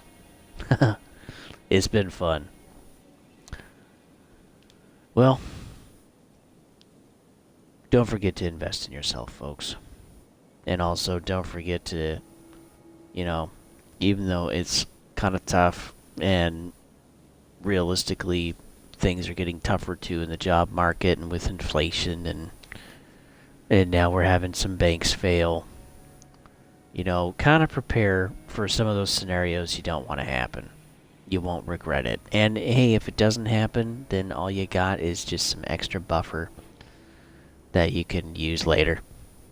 you can keep it or use it on something else or whatever. But if it does happen, at least you're ready. At least you've done something to prepare for the worst case scenario. Also, too, if you're enjoying the channel, go ahead and give me a follow on Twitch. Also, check out my YouTube channel. I'm literally archiving every single stream that I do on YouTube, and that way I can save all of the streams, all of the discussions. I'm really kicking myself for not doing it last year, because we had some good reviews and some good discussions too on stuff. And yeah, I'm really kicking myself, but at least it started. So what I got on there is the original Star Wars Battlefront 1 and 2. We're looking at those. We're going to look at the new Star Wars Battlefronts 1 and 2 by DICE shortly. We still have to get going on Atomic Heart. We've only played that once. I still want to do the Halo series. And then, yeah, we still want to review Batman Arkham or Gotham Knights. So we can do all 5 of those. Because, yeah, there's 3 Arkham games, and then there's another studio that did a 4th Batman game. and then there's Gotham Knights. So, yeah. And then I also want to look at, coupled with that, it's the same studio, but different different timeline, is Suicide Squad. So Suicide Squad, I want to look at that too, because honestly it looks quite frustrating. Not that it can't be fun, but it does look a little repetitive, a little more arcadey and kind of run down. And yeah. I mean, we got Gotham Knights and then Suicide Squad, and both just 2 iterations in a row. And man, anymore, I feel like all you need is one really bad apple, and it really hurts your reputation. But yeah, if you do it too many times, people just give up on you. But I guarantee you, people won't be excited for the next Borderlands. They'll be leery because of Tiny Tina's Wonderland. That was done so poorly. Same with Battlefield. Same with, Call of Duty. So I'm always hesitant to Call of Duty. Most of them suck lately in the last quite a few years. And, but yeah, now we're going to get some DLC that's now a premium release of like $60, $70 this year. In the fall, most likely. And, yeah, if someone got promoted on that idea, you guarantee it. It's like, hey, there's so much content here, we could make it a full premium release. Even though it's DLC. So, I'm guessing that's going to pick up where the story left off with Modern Warfare 2 Part 2. Pretty much is where we're going to go after Zakhaev. So he's still breathing. Which would be insane, because he should be dead. But anyway. So, yeah, he's a bad apple that keeps coming back. That's great. But anyway, we'll see what the premium release is. I'm kind of curious. But I'm not overly hopeful. And yeah, I got a buddy now who is just... I feel bad for him, but I mean, it's the same for me when I started really seeing the industry for what it was. And he's just had some high hopes the last 2 years for some games, and they just have not been good. I mean, they've just kicked him in the dick. And it's brutal. And yeah, I feel horrible for him. But, it's like, man, quit doing pre-orders and quit buying games right out of the box. Take some time to allow people to kind of look at it, review it, see what you think, get multiple perspectives, and then decide if you want to buy it or not, or what the price point is to where you would buy it. Because, let's face it, $70 now, that's kind of an investment for your time, for your hobby. It's not just like it's 20 or 40 bucks anymore. And I even feel bad for the people that still play Destiny 2 and got Lightfall. What a load of trash. It's like a totally whole different set of writers were writing that DLC, and it just doesn't make any sense. It's not explained. You could honestly skip it, probably. The gameplay is fun, and we got Neptune, but I mean, there's just nothing. Yeah, there's just nothing exciting. And then they force you to use your ability, and then even one of the missions is you training. Mission 7 is training. It's like, what? Why can't we just go out and into the field and just use it and experiment and practice out there during a real mission, at least something that's engaging story-wise, instead of just, oh, you're training. I mean, that's horrible. And then you have to use it for the story anyway. You can't use other stuff. Huh. How dumb is that? So anyway, but it would make sense if Sony acquires Bungie, then yeah, they'll get the Destiny franchise, and oh boy, I don't know. I'm kind of guessing that one's going to be bad, seeing how Sony's been doing their own IPs and messing them up. Like Gran Turismo. I'm just not excited about Gran Turismo anymore. With what they did to the last one. It's horrific. Because they released the game, let people play it, review it, and then they totally did a huge patch, like after a week, and totally changed the entire game for the main release. And then, which was just more grindiness.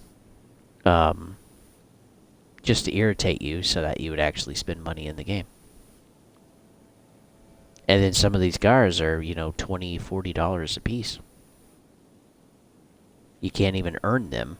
Well, quote, you can, but I mean, again, that grind is insane. So yeah, I'm not excited with Sony taking over Bungie, because in my opinion, 343 Studios is doing horrible. Microsoft has already cut a huge amount of people from 343 Studios. So this isn't looking good for Halo. And then Destiny 1 I really enjoyed. Destiny 2 I enjoyed until they made it a live service. And then when they started taking content, that's not good. And now that it's probably going to be owned by Sony, and they're going to have an influencing control over the IP, it's just going to continue to go downhill. That's my expectation.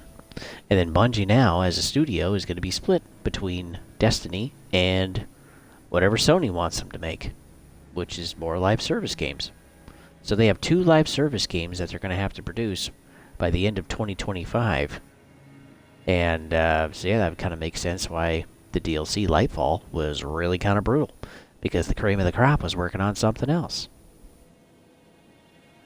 But yeah, this is the state of gaming, folks. I mean, it's just this continued money grab. And I'm also not excited for the new CEO of Square Enix. He's an NFT crypto nut. I mean, NFTs are going so bad, even Meta is starting to forgo NFTs. And we got some guy at Square Enix that wants NFTs to be the future of what they produce for games. I would not work for that company. Oh my word. If I had to, I'd stay there until I could find another job. But man, I would be looking all the time. It's like, get me out of here. I do not support what they're doing. I can't work for this guy.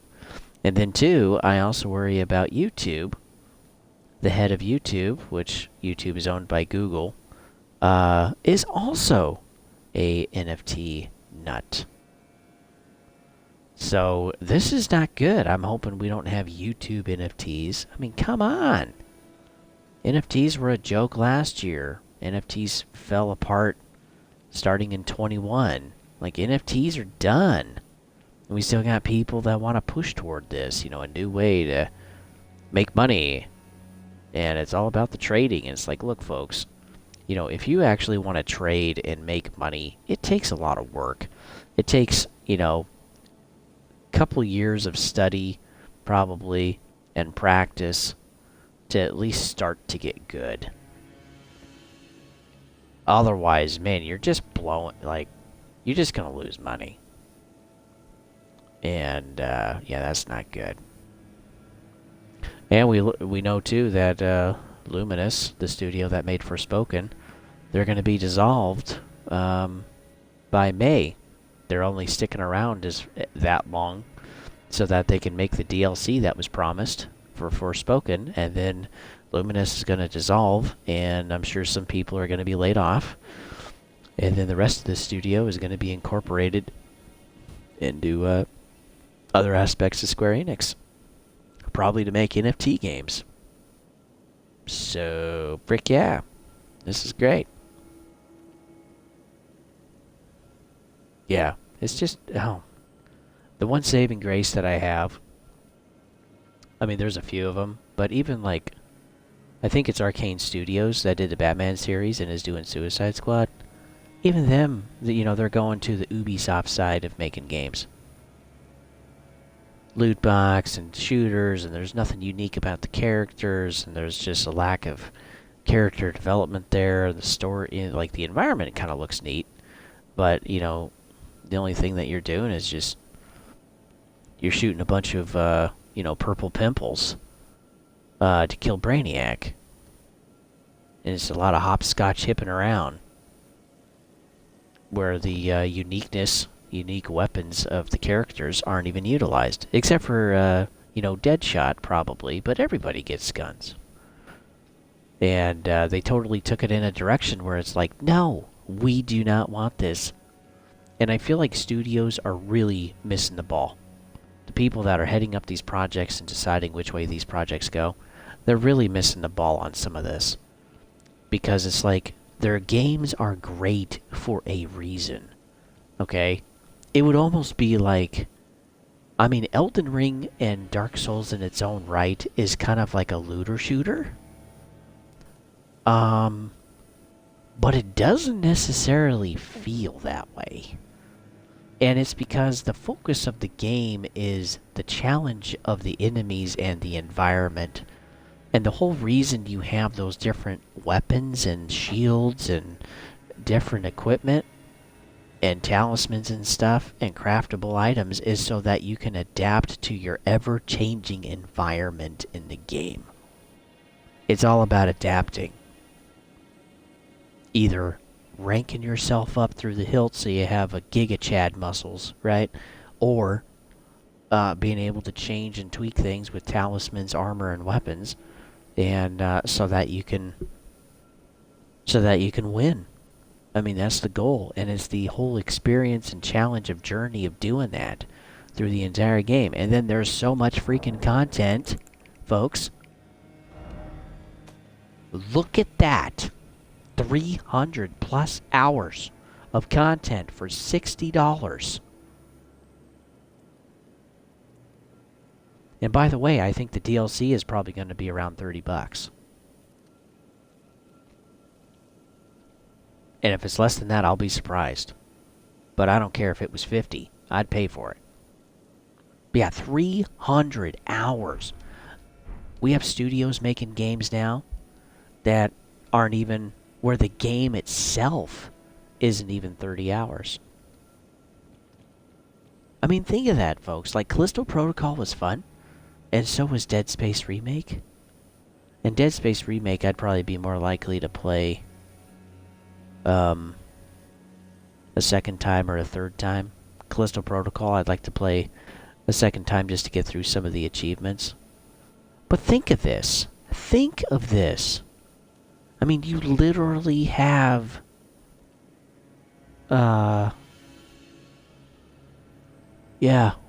you literally have studios wanting you to pay $70 for games that have 20, 30 hours of content. And Elden Ring sells this for $60, and there's hundreds of hours in here. And then there's multiple innings. There's multiple things to explore and see, and hidden walls to find, and areas you've never been to, and I mean, yeah, this game, if this game had not have won Game of the Year, I would have flipped. Because this game is so incredible in its quality and experience. And again, it's not for everybody, but again, From Software is not a company that's making a game for everybody. Because then it's kind of soggy, messy, worthless, shallow. And that is not the games that they make. Again, Armored Core is not going to be for everybody. But They design the game for their market, and they understand who their market is.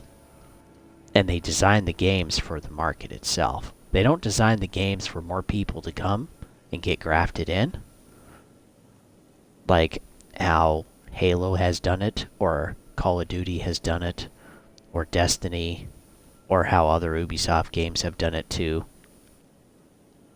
I mean, there's been some great iterations of Assassin's Creed, and there's been some horrible iterations too. But I mean, From Software understands their market and their consumer base, and they design games for their base. I mean, it's the same with Ace Combat. I flippin' love Ace Combat, folks.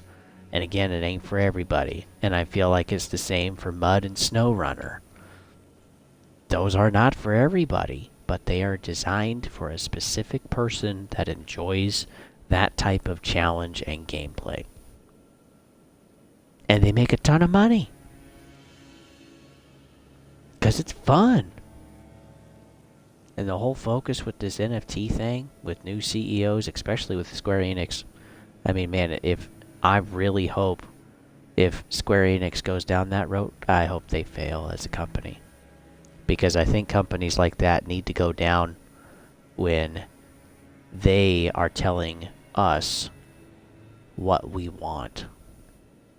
And I'm all about liberty, and you vote with your money, folks. And so continue to vote. The good companies should get your money, not the ones that want to tell you what you should like and what you should accept. And part of this channel is to scream it loud and proud that we have a voice as a community and that we should vote with our money. And like Forspoken, it bombed so bad the studio's done. That's voting.